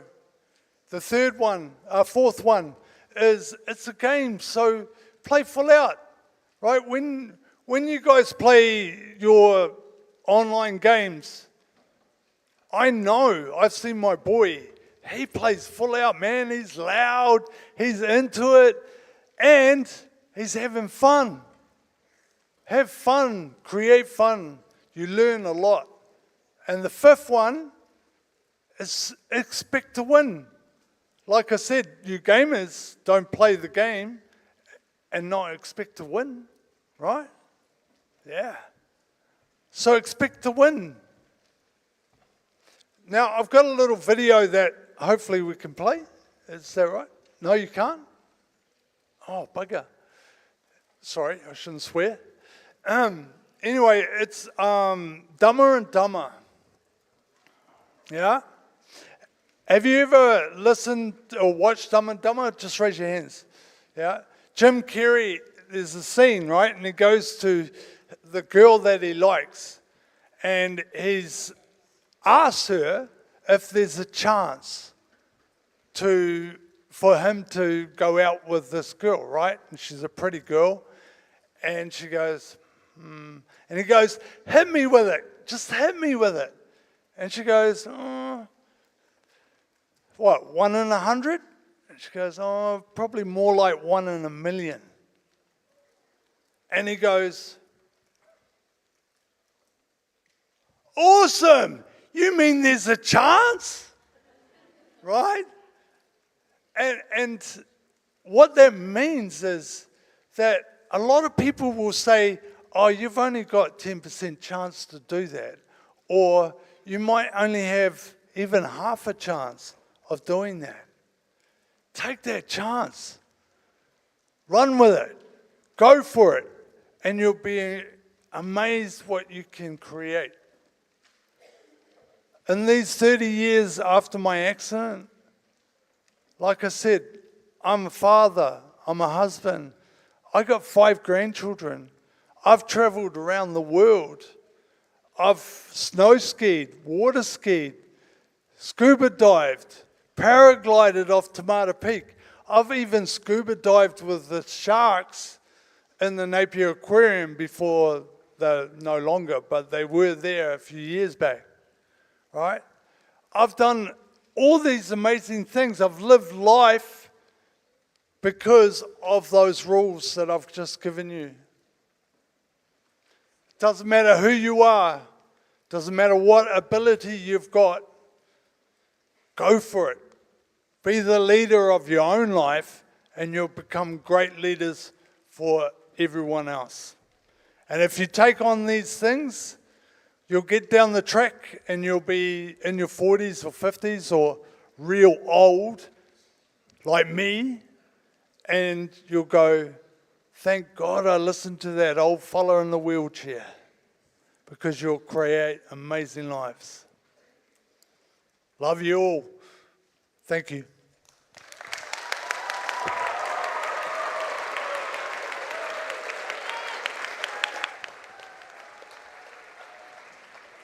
Hey, thank you, Wayne, very much. We thank you for your kind words, and we just want to give you a little token of our gratitude.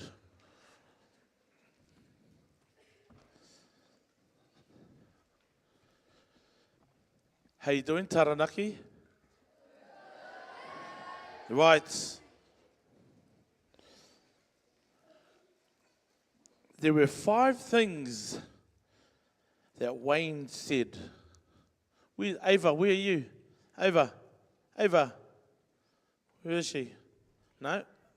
Gone to have a cup of tea. Matua Mark, you got us. Right. 2-2-2. We got another mic. There we go. There we Check a go. chair.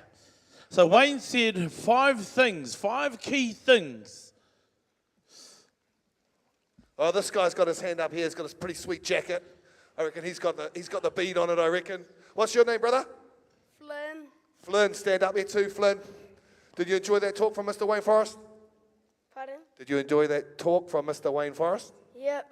Okay, what was the question, Matua? What was one of the 5 key points, Oh, Flynn? man, this guy's journal is cracking it. He's got it all down here. That's is what it, I mate? want. Write down your dreams and goals. Awesome. Give him a prize. I'll take one of those. Shot, Flynn.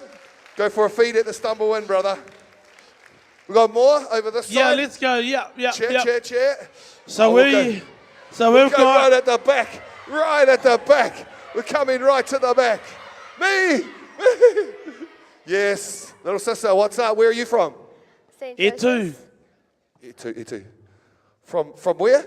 St. Joseph. St. Joe's. Shout out to St. Joe's. And what's your name, sister? Gabby. Gabby. What's the question, Matua? what were one of the other key points that Wayne mentioned. So write down your dreams is gone. So what was one of the other 4? Be big. Pardon? Be big. Go big. Thank you very much. Give it a prize. Go big. Shots at that. Well done. Have a feed at Stumble In. Nah, I'm going to go right across. Let's go way across. Way across. Over here, at the back, right at the back. This guy here. What's your name, bro? Stand up. What's your name? Mason. Mason, and you are from? St. Patrick's, Inglewood. St. Pat's, Inglewood. We used to play you guys at rugby. I was a Norfolk schoolboy. You still play Norfolk? I'm not sure. What was one of the 5 things, right? Well, one of the other ones. So there was go big, write down your dreams. What were the other 3 that are remaining, sir? Oh, you didn't write them down, did you? Quickly. 5, 4, 3, 2, Nothing 1. can stop you. Pardon? Nothing can stop you. Oh, sorry, man. That's not one of the 3 that Oh, I've got. sorry, mate. Sorry, buddy. Move on. You were so Move close. on. Oh, man. There's somebody expressing themselves over here with these stockings on. Check out these stockings. That's how you express yourself, ladies and gentlemen. And what is your name? Lyra. Etu Lyra. And you are from? Highlands. Highlands representing today. Not your fault. Did you write down in your journal what are the things? What were one of the other 3 things that haven't been to mentioned? win. Hold on, wait. Expect to win. Expect to win. Yep, give her a prize. Yes! Shot Highlands. Prize from Stumble In. Have we got one more, Matua? Yeah, let's go one more. We just had a way in there. We need a tane. Keep We need a coming. tane. Here we go, my brother. Stand up, Etu, brother. Etu. What's your name? David. David, where are you from, David? West Town. West Town, the best town. One of the 5 things that Mr. Forrest was. Do you know Matua Ash? It's Mr. Homeowner to him. Oh, Mr. Homeowner. Okay. What are one of the things, my brother? Take small steps. Matua? What is it? Take small steps toward big Boom, there it is. Oh, David. my brother gets a voucher from Yeah. Stumble In. Have a meat feed. Chair. All right, whānau. Coming up now, after this performance, we're going to break for morning tea. Please, hold up. Thank you. So, you will be released after this performance. Then you will go get your morning tea. Please do not bring it into the auditorium because there's plenty of room out there. If it's not raining, you can go outside. But until then, let's give it up for New Plymouth Girls High School.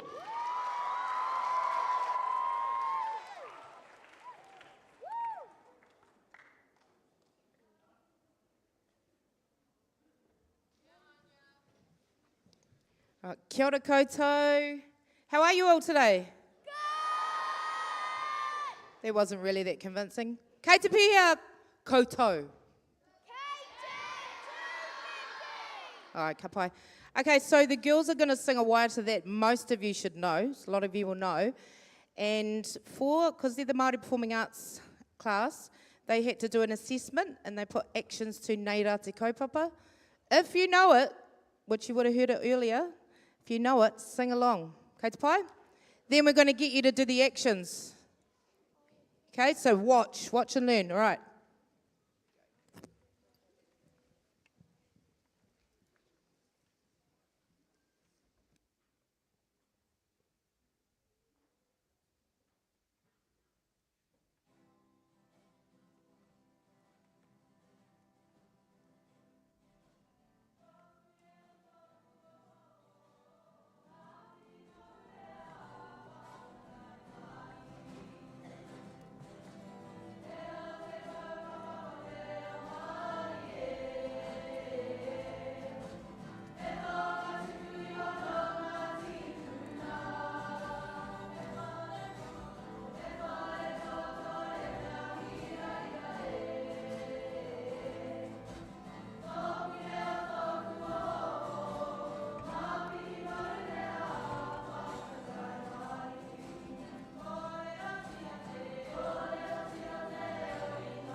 Phoenix.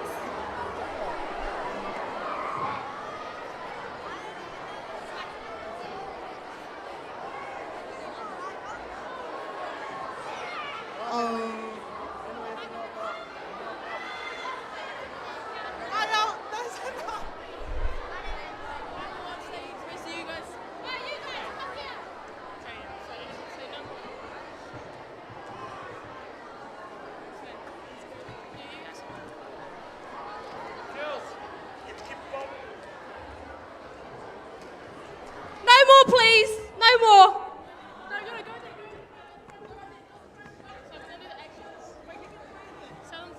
Sorry, guys. I'm so sorry. Oh, yay.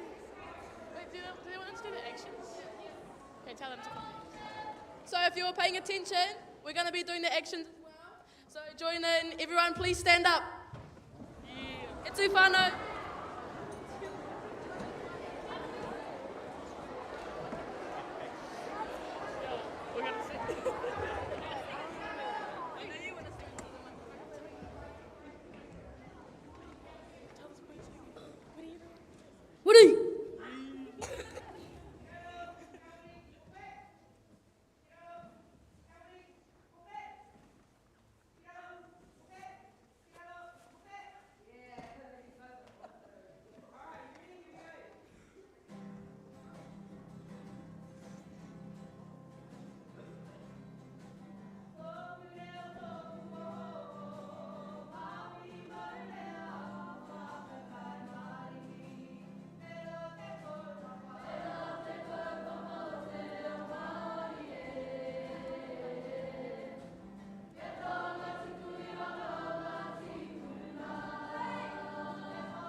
Oh, yeah.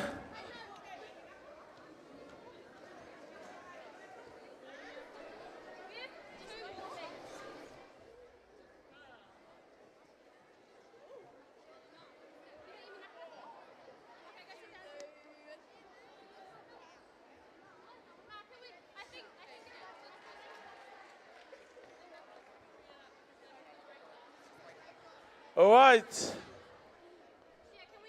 What we're going to do while they are performing, I'm going to ask the section over here to make your way out to get your morning tea. Not yet. Not yet. And also those that are online, we're going to be taking a morning tea break. So go get your morning tea, and we'll see you at 15 minutes time. So this side over here, if you want to take your way, make your way out, just this side.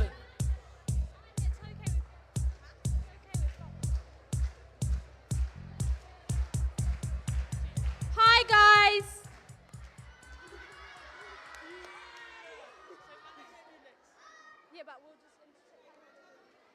Okay, so we're gonna do a dance thing, right?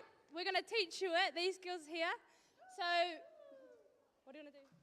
So, everyone's going to copy us, and then after, stand up. They thought, how you guys feeling? Oh, that was a bit boring. I couldn't hear you. What? Yeah. So we're gonna do we're gonna do someone dance for you guys. It's gonna be fun. So when I say hey, you say ho. Hey. Hey. Hey, hey. Louder, louder, louder, louder. Hey, hey. That's good. That's good. Okay, we're going to perform for y'all, and hopefully you guys like it.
Where you going? No, I was kidding. I was kidding.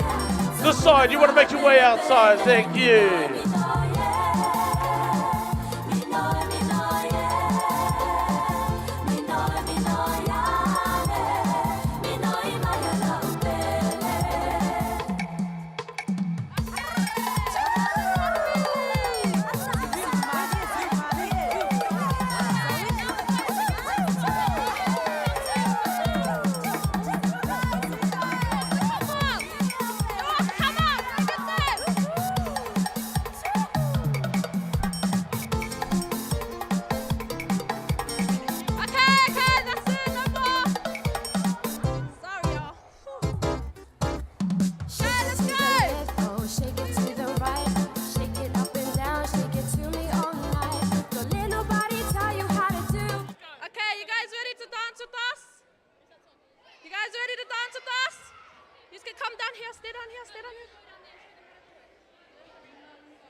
All right, the rest of you want to head on out, go get some kai.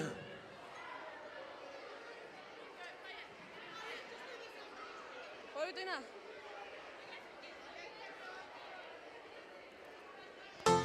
Okay, let's go.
my freaks at?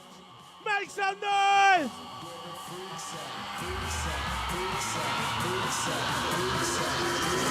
Everybody ready? We're gonna jump! Jump, jump, jump, jump, jump, jump, jump!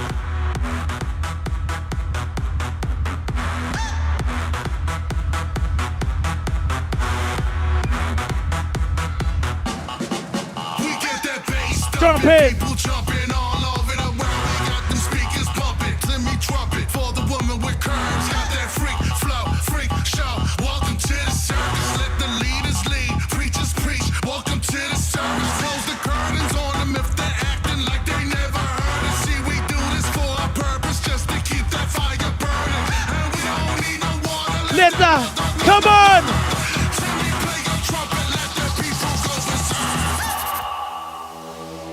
Are you ready? Are you ready? Clap your hands!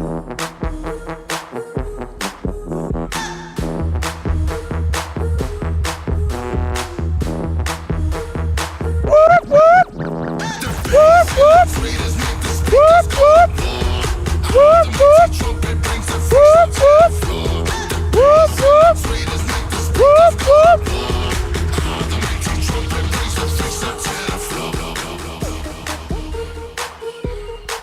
Are you ready? Are you ready to make some noise?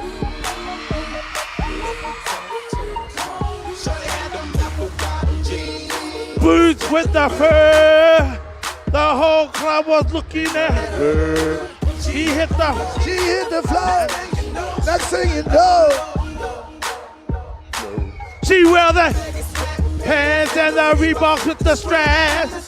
She turned around and gave it, what? Hold on, wait. She hit the floor. And now you know. Low, low, low, low. I can't get back up. Clap your hands, everybody. Man, I love Taranaki. Do you love Taranaki?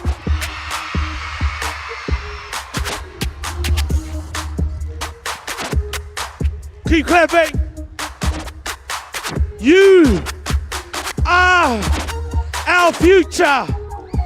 You are the next generation, not the next generation. You are the now generation. Make some noise.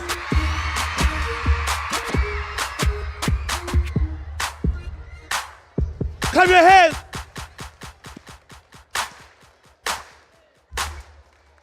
Do you believe it? Do you believe it that you are the now generation? Because you are the next ones that are gonna lead us, they're gonna take us into the future and lead us now. I'm too old. I need all of you to express yourself in any shape or form. Keep clapping. I don't care how you dance. I don't care what you do. All I want is you to express yourself. Are you ready? Are you ready? Are you ready? 3, 2, 1, let's go! Show me your dance moves. Show me your dance moves. Yes, yes. Where's my kangaroos? Where's my kangaroos? Everyone do the kangaroo. Everyone do the kangaroo.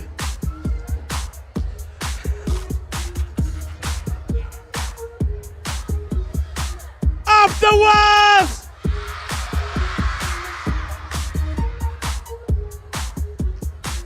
All right, grab a seat. Grab a seat. Whoa, Matsuwa, you hyped them up.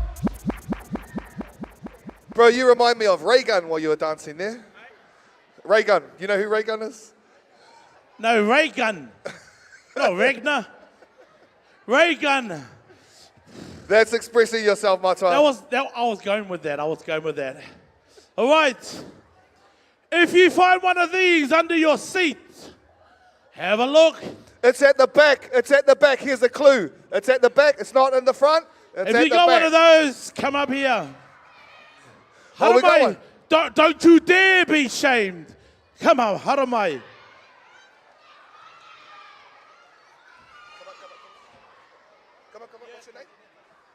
What's your name, sister? Courtney. Courtney from? Frankly. From Franklin. Shout out to Franklin Franklin. You win this Warriors flag. Are you a Warriors fan? Up the wires. And this Taranaki Hardcore sticker. Thanks to our sponsors. Shot Courtney. Awesome, bud. Oh, hello. We've got another one. Matua. We've got another one. Aye. Oh. What's your name, sister? Amaya. Amaya? From? Marfell. Marfell. Shout out to Marfell. Chair. Have we got a prize for Amaya? Yeah. All right, another Taranaki Hardcore sticker and a Warriors flag. Are you a Warriors fan? What do you say? Up the wires. Up the wires. Up the wires. You. What's you got your there? name? Frank. Frank. Good memory, Frank. Hey, you got one of those real rare certificates? You can have a Taranaki Hardcore hat and a sticker. Give me a high five. Let's give it up for Frank. We got another one. That'll do. And up here, little sister. What is your name? Aria. Aria from Tikarangi. Tikarangi School. Shout out. And what do you say? Up the wires. Up the wires. Give it a wave. Oh, and one of these as well. One of those as well. Shot, sister. Well done. Thank you, Matua. Let's hear it for Matua Ash Haimona. He is definitely a yellow when you see him like that. He's a yellow. Okay, so we're going to keep rolling. Who had a good feed? Who got a muffin and a sandwich and a drink? Shout out again to KDJ Catering who provided that for us. Food for your tinana and food for your wairua.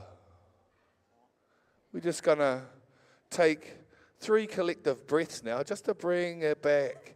Okay, are we ready? In through the nose. And out. Breathe in. And out. One more time. All right. Okay, we're going to keep rolling. So this next speaker is an amazing woman. She is from the land of saints and scholars and leprechauns. Where is that? Who knows where that is? Ireland, to be sure. She's from the Emerald Isles, all the way from there. Well, she grew up and she became very aware of the issues and the mental health of our young wahine.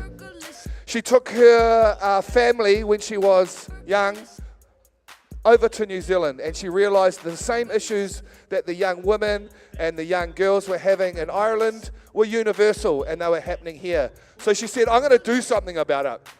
So she started Girls Minds Matter, GMM, which is a powerful organization. She's now moved through that, and she's looking at creating a new organization that celebrates the bravest in our wahine. And you know, our tāne, our boys, when our wahine are strong, our tāne are strong. So we need to support them. So, Soka, can I please invite you on stage? And can you please put your hands together for someone who has dedicated their life to teaching you how to be brave and kind to yourself? Soka Walner! Express yourself.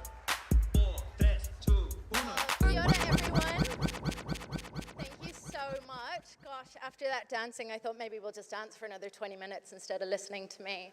So I am so, so grateful to be here. And Wayne mentioned gratitude, and I am feeling that so much for this awesome team and for you, awesome, our next future generation.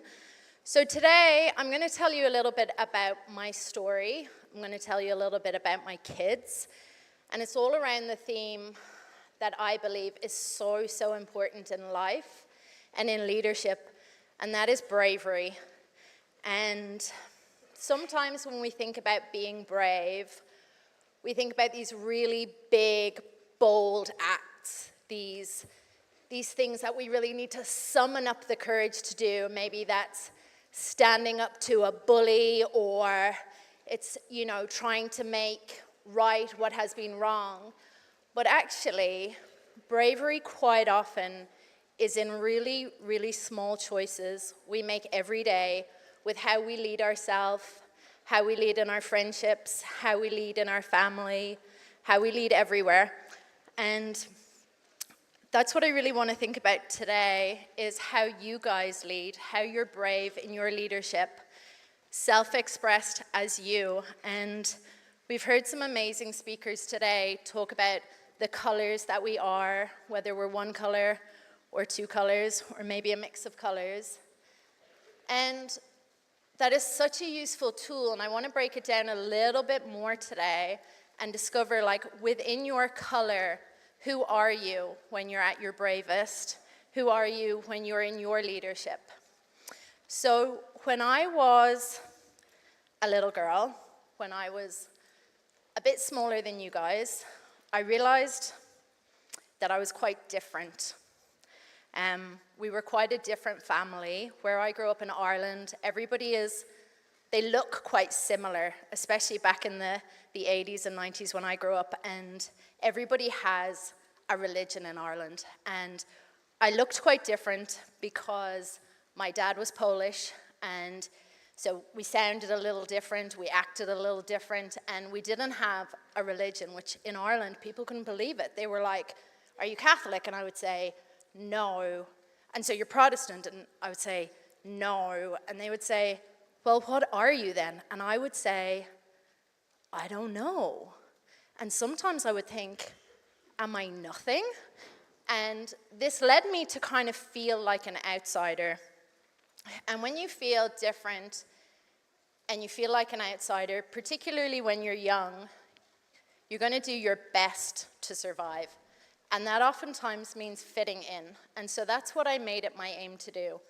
When I was your age, I decided that was my mission. I was going to fit in. I was going to be popular. I was going to make sure nobody knew that I was different. And so that's what I did. Every day before school, I would worry. I would worry if people would find me out. I would worry that I would get something wrong. I would worry that I didn't know how the world worked and that people would realize this and they might laugh or they might judge me. And so every day I would try to be like the other girls. I would do my hair the same way. I would try and make jokes like they did. I would try and like the same boys. And I just became so exhausted. I was so tired of worrying all the time. And by the time I was 13, my mental health was not in a great place. I was so busy trying to be like everybody else that I really didn't know who I was in the world. This thing that I thought made me really weird was just really who I was inside.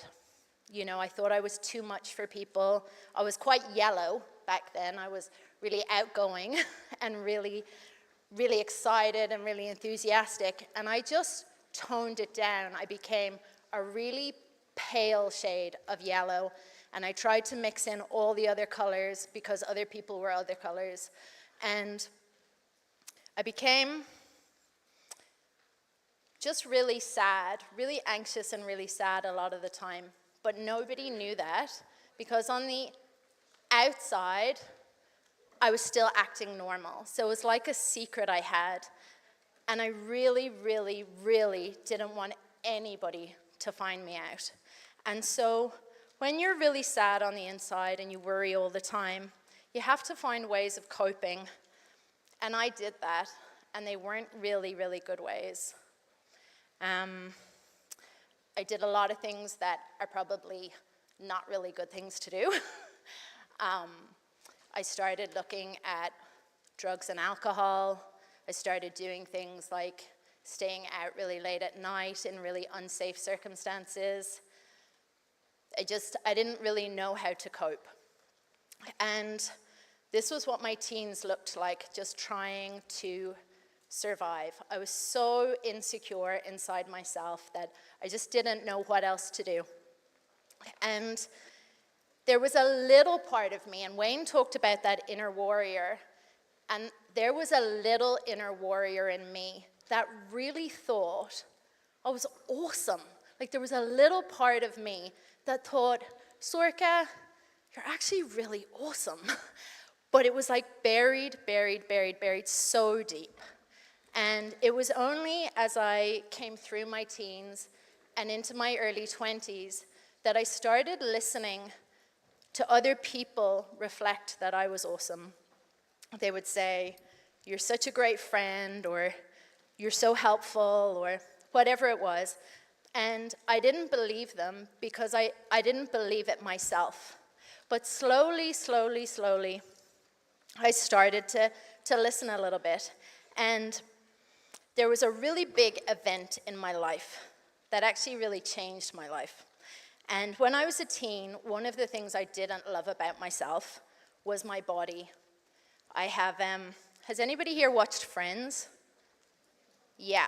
So in Friends, all the girls who are the coolest ones have really straight hair. And I had really crazy curly hair. And I didn't look like the girls on TV. And so I didn't love my body. And when I was 21, I met this guy, and he was so cute. Oh my gosh. I just married him last month. It was amazing. And thanks! Woo! And I met this guy, who is Sive's daddy. She's in the audience. And we fell in love, and we had a baby. And the day she was born, I looked at myself and I thought, oh, I probably can't curse here. I'll say, holy moly, I just made this baby. And I just couldn't believe that my body had done this. I just couldn't believe like I'd just given birth to an actual human. And she had red hair, and I kept thinking, why does she have red hair? Shane has the same color hair as I do. But it was like this incredible experience. And so I thought, wow, I really have to really just bring her up in the most beautiful way. And so I realized that I had to start setting a really good example for her. And so I had this amazing experience being a mama. And I learned then that I wanted other women to have this experience. And I became a midwife. I wanted all these women to have this amazing experience of like knowing what their body could do.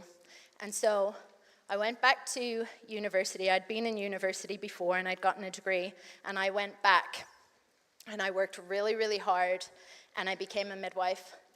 And it was amazing. It was amazing seeing these mamas go through this incredible experience and be the bravest they could be, and birthing these new humans, just as you guys have been born. And in the meantime, my baby grew up. She's now 20, and she is so brave. She is absolutely brave. She has gone to Canada by herself. There was a bear walking down the road. She sent me a video. And she's out there living her best life because she's really brave. And when she was about 13, 14, she started to get really anxious too. And she really worried about who she was in the world. She really worried about her friends. And she was telling me about her friends, and her friends were worried about who they were in the world. Some of them started to not eat. Some of them started to get really down, get depression. And so I looked at all these girls and I thought, holy moly, they're just like I was. And I realized that maybe I wasn't the only one who was really worried and really insecure. And so I talked to Ella and a lot of her friends, and they told me, absolutely, we feel like we're the only ones. We feel like we don't fit in. We feel like we missed the memo on how to live life. And so I decided I was going to do something about it. I decided I was going to help. And I thought about how things had been when I was a teenager and really struggling. And I thought I'm going to start an organization that gives the support that I wish I had had. And so I started an organization, and we invited in these girls. And the reason I work with girls, sorry boys, is only because I only have sisters, and I only have daughters, and I've only ever worked with women. So boys are like this unknown species, except for our dog and my husband. And so I'd love to be able to support you, but I wouldn't know the first thing where to start. And so when I started this organization, the amount of girls that were so open about how they felt, and when they were really open about how they felt, they realized there were all these heads nodding, and we would sit in a circle and we would chat about our feelings and what had happened at school and what was happening in families, and all these heads would be nodding. And when they were talking and seeing all these heads nodding, they realized they weren't alone. And they realized that they had been really brave to share with this group how they were feeling and all about themselves. And when they were so brave in sharing how they felt, they inspired others to do the same. And within like 2 weeks, when they would first come to our organization, they would be so nervous, and they would kind of sit alone, and nobody really knew one another. And after just 1 or 2 weeks, these girls became amazing friends because they realized that they're living a really, really similar experience. And when we're brave and we share who we are and what we think and how we feel and our opinions and our perspective, and we use our voice, that's what connects us to one another, and that's what makes us leaders. And when I came in today, I was a little bit late, and I saw Attitude Alenzo on stage, and he's such a yellow, and everybody was laughing, and I was like, oh God, I'm not really funny. I don't know if I want to talk. I don't know if I can do this. Oh my gosh, there's so many people here. And I realized, you know, we all feel this way. We all want to be a little bit like somebody else. We want to be that yellow, or maybe we want to be more detail focused and be like a blue. But really, it's about being brave enough to be yourself and to be in your own leadership. And I would love for you guys to take out your journals, and I want you to think about not just what color you are, but I want you to think about what makes you you. So we hear about values. I'd love to tell you the values from the school my kids are in. It's like perseverance, respect, and honesty. Oh yeah. So, and they're quite out there, these values. We kind of like think, what does that even mean? But when we change the word values to superpowers, and we think about, who am I? What is my superpower?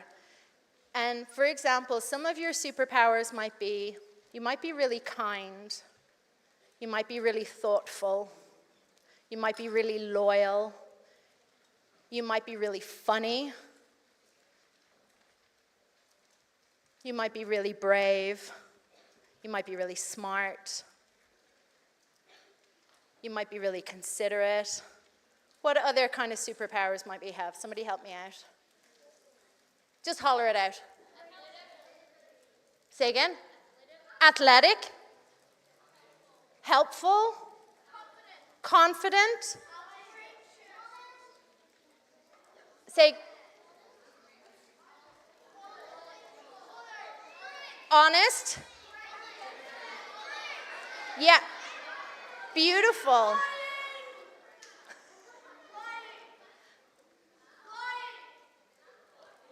Flying. Flying is your superpower. Well, write it down. So I want you guys to write down your 3 superpowers.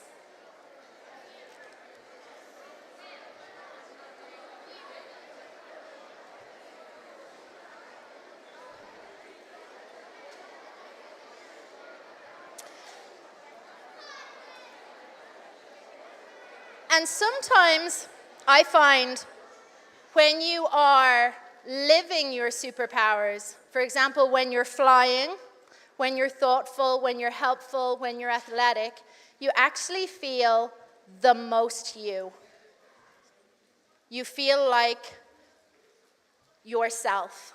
And when you can start to understand who yourself is, particularly when you get older and you start going through high school, there'll be so many people around you, and some of them will have really big personalities.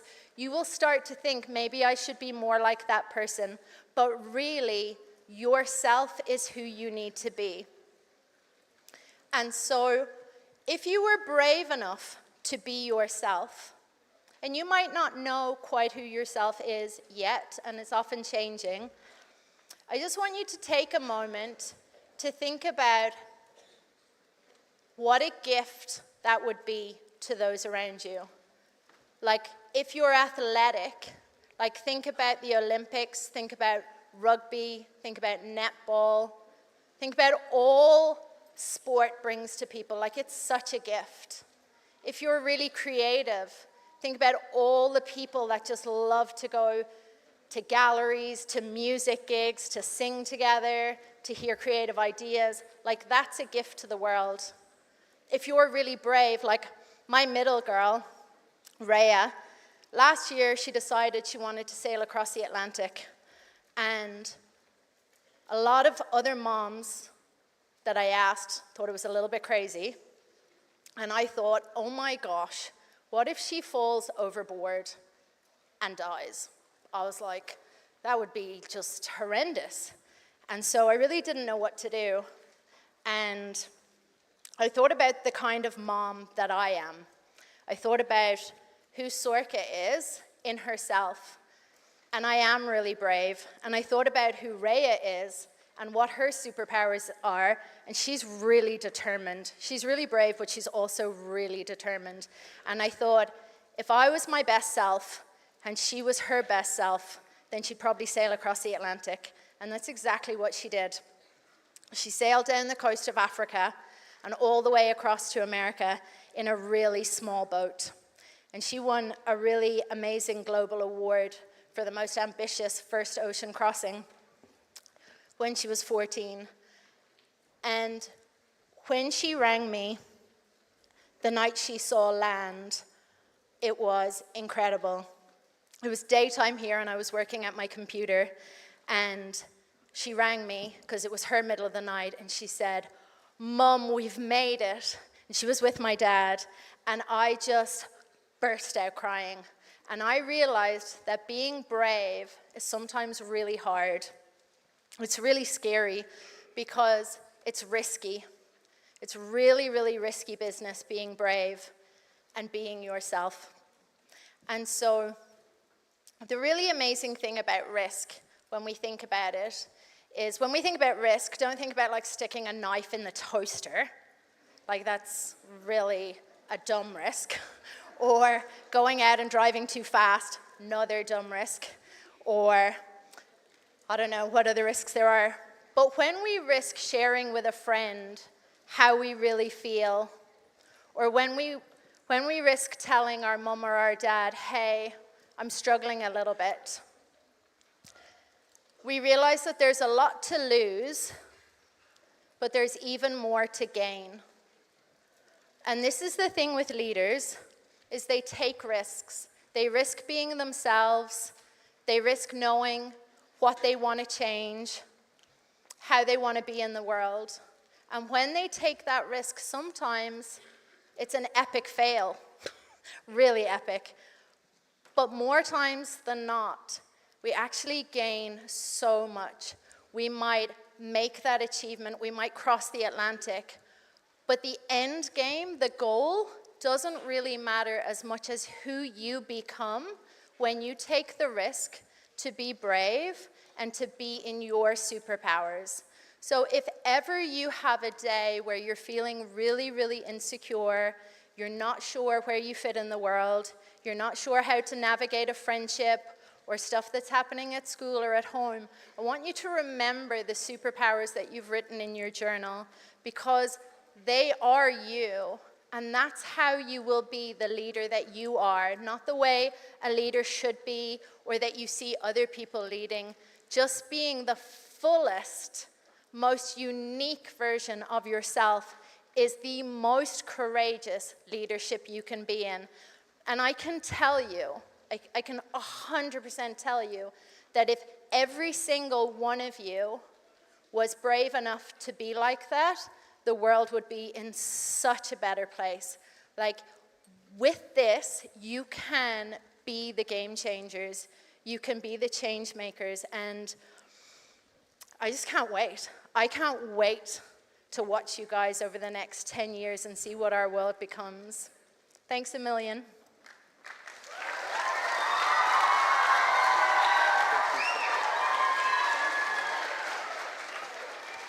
Amazing. Sorka Wolnick, ladies and gentlemen. Thank you so much, sister. Matua, we've got an online question for those people listening online. Let's go. So, out there in the internet land, if you can hear us, here is your question, and you can answer by texting in, or you can answer on the online live feed. Can you please give us, defining leadership, 3 leadership qualities? Just 3 leadership qualities from you guys that are online. Either send it in online or text it to that number that you've got. And we've also got some questions out there. We've got our roving reporter, Ava Gaddam. Let's hear for Ava out there. Sure. While we're giving gratitude, I'd just like to give gratitude to Michelle and to Sophie and also to Matt and the team at City West Church. Thank you, Soph, up the back there. Sophie, can you give us a wave? Making sure everybody is happy and safe here. So thank you. Can we get a round of applause for the team at City West Church, please? Too much. We're going to have our sports panel soon, but Ava, have you got someone we can talk to there?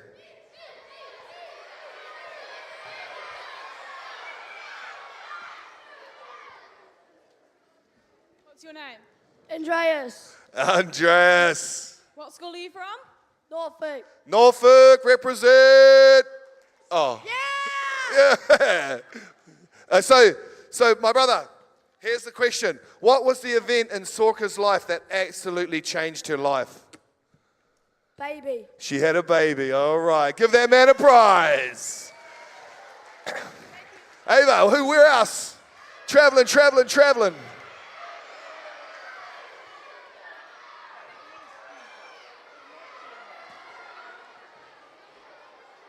What's your name? Madeline. Who we got up there? Nice and loud. Madeline. Madeline? Yeah. And what school are you from?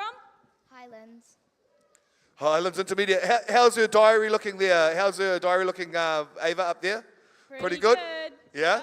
Okay, here's the question. So the event that changed Sorka's life was having a baby, but what did that event inspire her to do? She became something. What she... Brave. She became brave. I'm going to accept that. Give that woman a prize, please, Ava.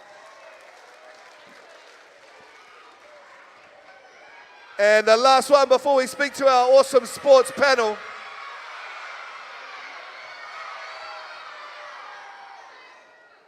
What's your name? Isla. Isla. Kia ora, Isla. What school are you from? Motoroa. Okay, from Motoroa. Shout out to Motoroa. Yeah. So the last question for you, Isla, is what is your superpower?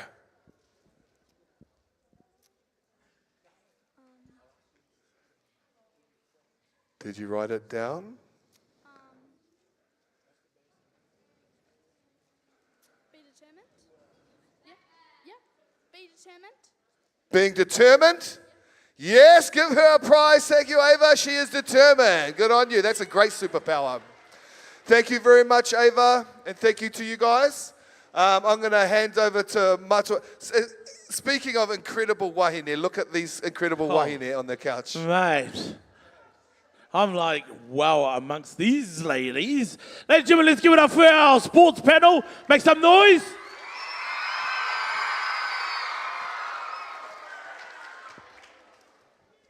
So this is part of the program where because today the League Conference is not just about the academics, it's not just about our culture, the arts and culture, but it's also about our sporting as well. And so not everyone is going to be a sports person or an Olympian, definitely not me, or an academic, or you could run a business or whatever, but sometimes sports could be that factor that could take you into that realm of where you meant to be in expressing yourself. And so I got these ladies up on stage here, and so I'm going to ask them, first off, their name, what school they went to, and we'll keep it at that because they're kind of looking at me like, don't ask us hard questions. So I'm going to go along here. So your name and what school you went to. I'm Bella, and I went to Highlands about 7 years ago. Highlands, make some noise. That was pretty stink. Thank you, Bella. I'm Freya, and I went to St. Joseph's, and now I'm at Sacred Heart. Yeah, St. Joe's and Sacred Heart. Hi, I'm Chloe Sampson and I went to Norfolk Primary. Yeah, old school. Kia ora, I'm Shay. I went to St. John Bosco. Yes, they are. Well, it's coming back to you, Matua. Maybe they can tell a little story about what they have done, Matua. Could you not have passed your mic down from that way? All right. Here we go. So I want to ask you, what sport do you play, and how long have you been playing your sport? Starting from down that end, sir. So playing sports is, I participate in a lot of sports. However, I'm up here today because I coach basketball. So current assistant coach for the Junior Tall Ferns of the New Zealand Under-19 women's basketball team. Been really lucky to work alongside the Tall Ferns program and also the Junior Tall Blacks, so the men's side of things as well. I was probably about these girls' age when I realised that my mind was a little bit smarter than my body, so coaching was definitely the pathway for me. I am a rugby referee. I started about 5 years ago while I was playing rugby just to understand the rules a bit better and know what I could get away with and how much I could talk back.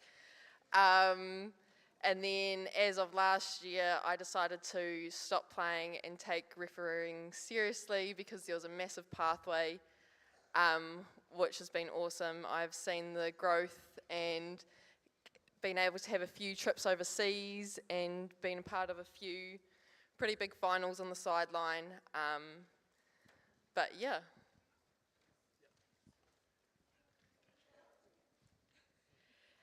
So I've been doing surf club since I was around 4 years old in the Nippers, just getting safety in the ocean and learning how to read waves and get through surf safely.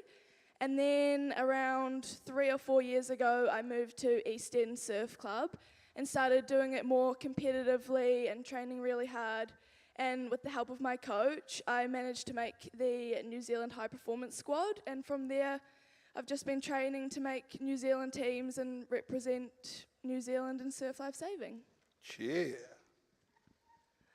So I do surf club and swimming. I actually hated it when I was younger, so my dad taught me how to swim and everything I know about the ocean. It probably was about Highlands, year 7, that's when it started getting serious with swimming, and I won a few of my first national titles and just kept going from there. Surf club has been like a big part of my life for the last few years, and I am off to World Champs next week, which is pretty exciting on the Gold Coast, so yeah. So, ladies, in your respective sport, who were the people that you looked up to get you into surf lifesaving, into rugby refereeing, to basketball? Who were those influential people in your lives? So for me, obviously, growing up, I was a player, and I played New Zealand age groups, and then went over to Australia to play on a scholarship at high school. at that time, I think the year before I went to Australia, I didn't make a rep team.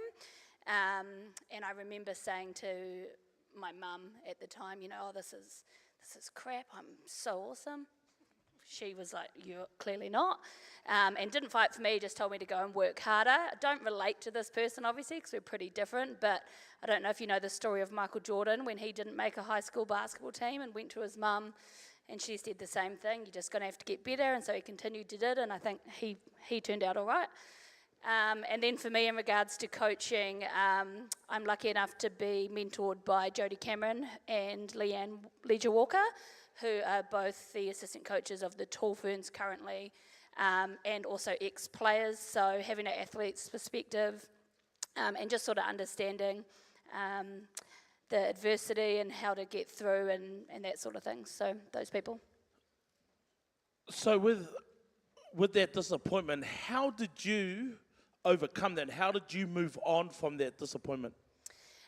So for me, it was definitely, I was really lucky growing up that I had my father still to this day coaches national, international sports, and it was just really finding myself, and I think back then, I'm not as old as Mr. H, but I am older, and so mental health wasn't really a thing back then, and so obviously it wasn't spoken about, it was more just to sort of get into the gym and just do harder, be better.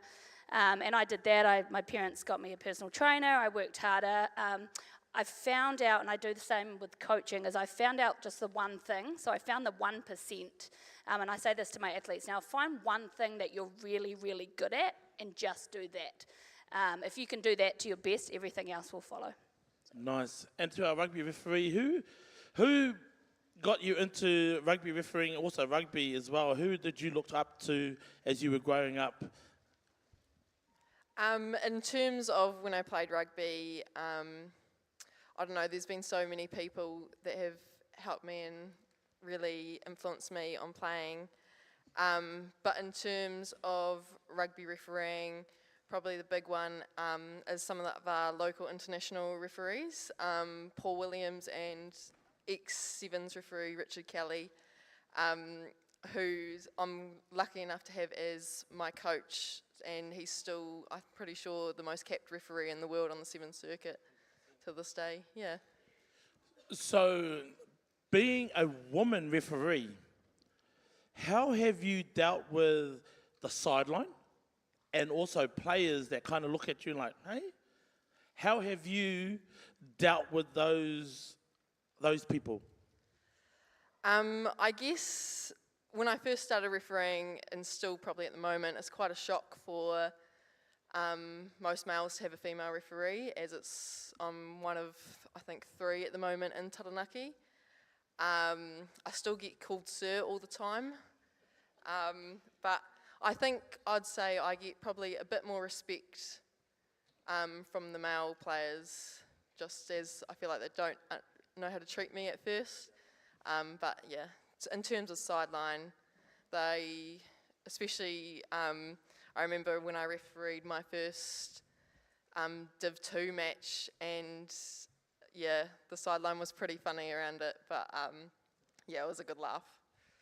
So, especially here in Taranaki, because Taranaki is quite a male-dominated community, did that ever scare you at any time before you got into rugby refereeing? I would say no. I'm the typical second middle child in my family. I don't really care what happens or what I do to people, especially my siblings. I probably was the bully of the family and always got told off, so I think that definitely helped me with especially rugby refereeing, as I can take criticism, but I can also give it. No, awesome. All right, moving on. So who were your people that you looked up to, and what made you get into surf lifesaving? Well, for me, when I was younger, from 7 till around 10, I wasn't the best at surf club, but I just really loved being in the ocean, having the chance to race in the ocean, whether that meant just making it through the heat or not making it through the heat at all. And then I one day went and watched some of the seniors do racing and saw Claudia Kelly, one of our squad mates who's been up there in New Zealand multiple times. And she was on the world stage and she was winning national titles as a girl from New Plymouth. And I think seeing that coming from a smaller town like New Plymouth that isn't always producing a whole lot of athletes but is producing a lot of good ones, it just gave me that drive to know it is possible no matter where you come from to be able to perform at a high level like that. So yeah, since then I have now started training with Claudia and we push each other and yeah, it's great. So with surf lifesaving, because we're quite up there, aren't we, in the world? Yeah. And New Zealand and Australia usually fight it out for first and second on the world stage. And we've got a few New Zealanders who are over in Australia competing in the Nutrigrain Iron Series, which is the professional series. Thank you. And so who were your influences, Bella, when you were growing up, and also why surf lifesaving? Well, I'm kind of similar to Freya. I was really lucky to be training with people like Zach Reed, Joe Collins, Claudia Kelly, who are all amazing athletes, especially when Zach made the Olympics. It was like, okay, well, maybe, can make it in the shed, swimming in the shed at Balbalock, so maybe it is possible. But having them around and just always mentoring us, they were amazing at just, always helping. And especially when I missed my first team, I was gutted. But, looking back, I think everything happens for a reason. And, that brought me to Surf Club. So how old were you when you got that disappointment that you were gutted? How old were you? I think I was 15 at the time.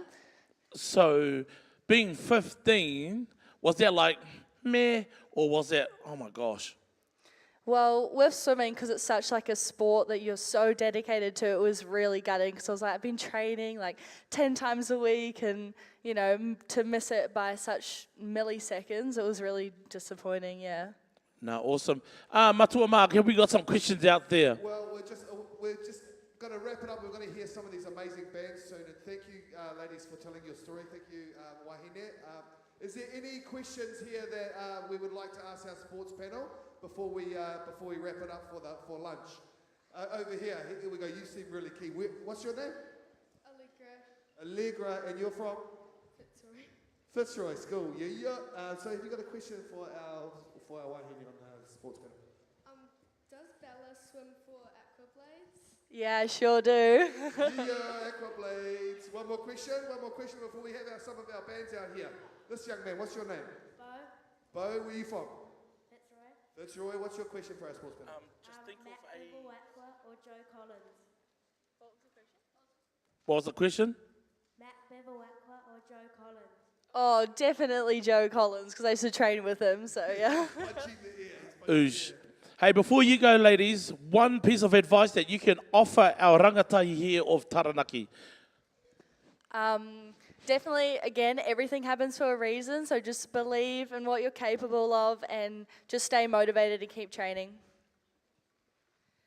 For me, it would definitely be find a sport that you enjoy and stick to it, because even if you're not the best at a young age like all you are, there's no saying what's going to happen. So always keep going, keep trying, and just do your best and enjoy it. For me, it's probably do as many things as possible. Always being out there trying new activities, because that's how I kind of come to do what I'm doing, is because I did every sport under the sun. And my thing would be okay with not being okay. All right, so if you're not the best, that's okay. What can I do to be better? Find that 1%. And I'll leave you with a quote that I say to my kids all the time, and I think it's really relatable right now, is winners never cheat and cheaters never win. Hey, awesome. It is absolutely an honour to sit amongst you ladies, especially our Wahine Tō Taranaki. So these girls aren't just from somewhere else, but they're here in our own backyard. And that's what I love about this league conference, is that we get to share this stage with you ladies, and maybe we'll see you on TV, and we go, hey man, we saw her. But Ladies and gentlemen, boys and girls, let's give a massive round of applause to our wahine toa.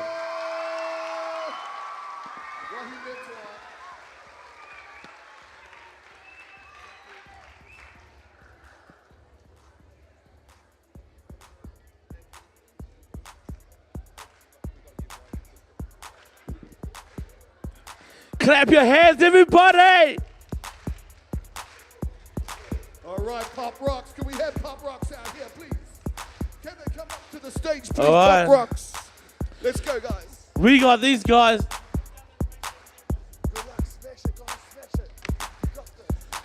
Oh, I don't know about you. Feeling a little peckish. Matua, just a little bit of housekeeping. Oh.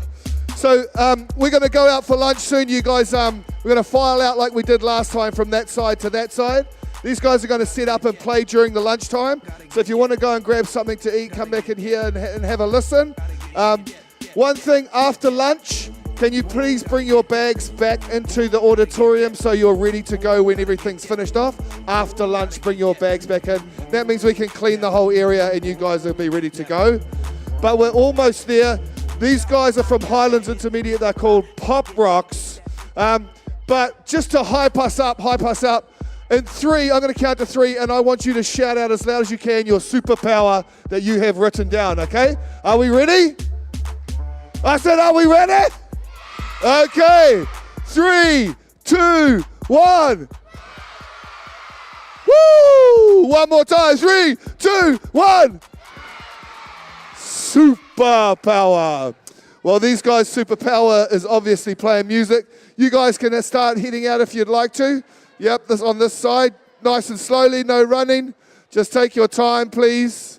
Take your time. These guys are going to start with some beautiful music. Get back in here, get some lunch, and have a listen to these beautiful singers. Are we just about ready? How are we looking up there, Matt? Wait, I've got a microphone for sister. Yep.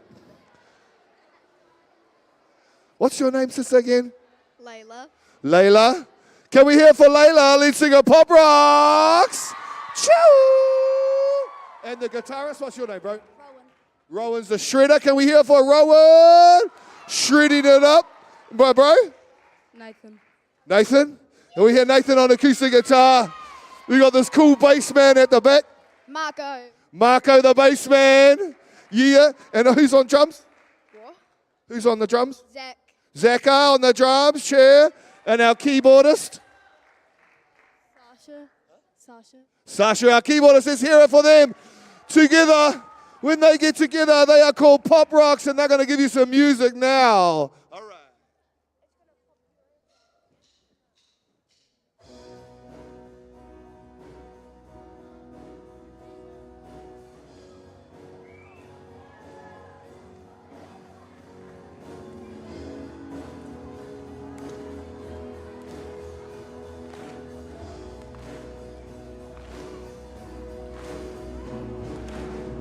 Look at the stars, look how they shine for you, and everything you do.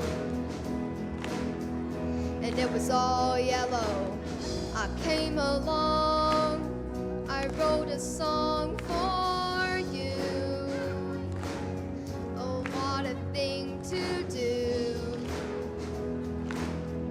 And it was all yellow. So then I took my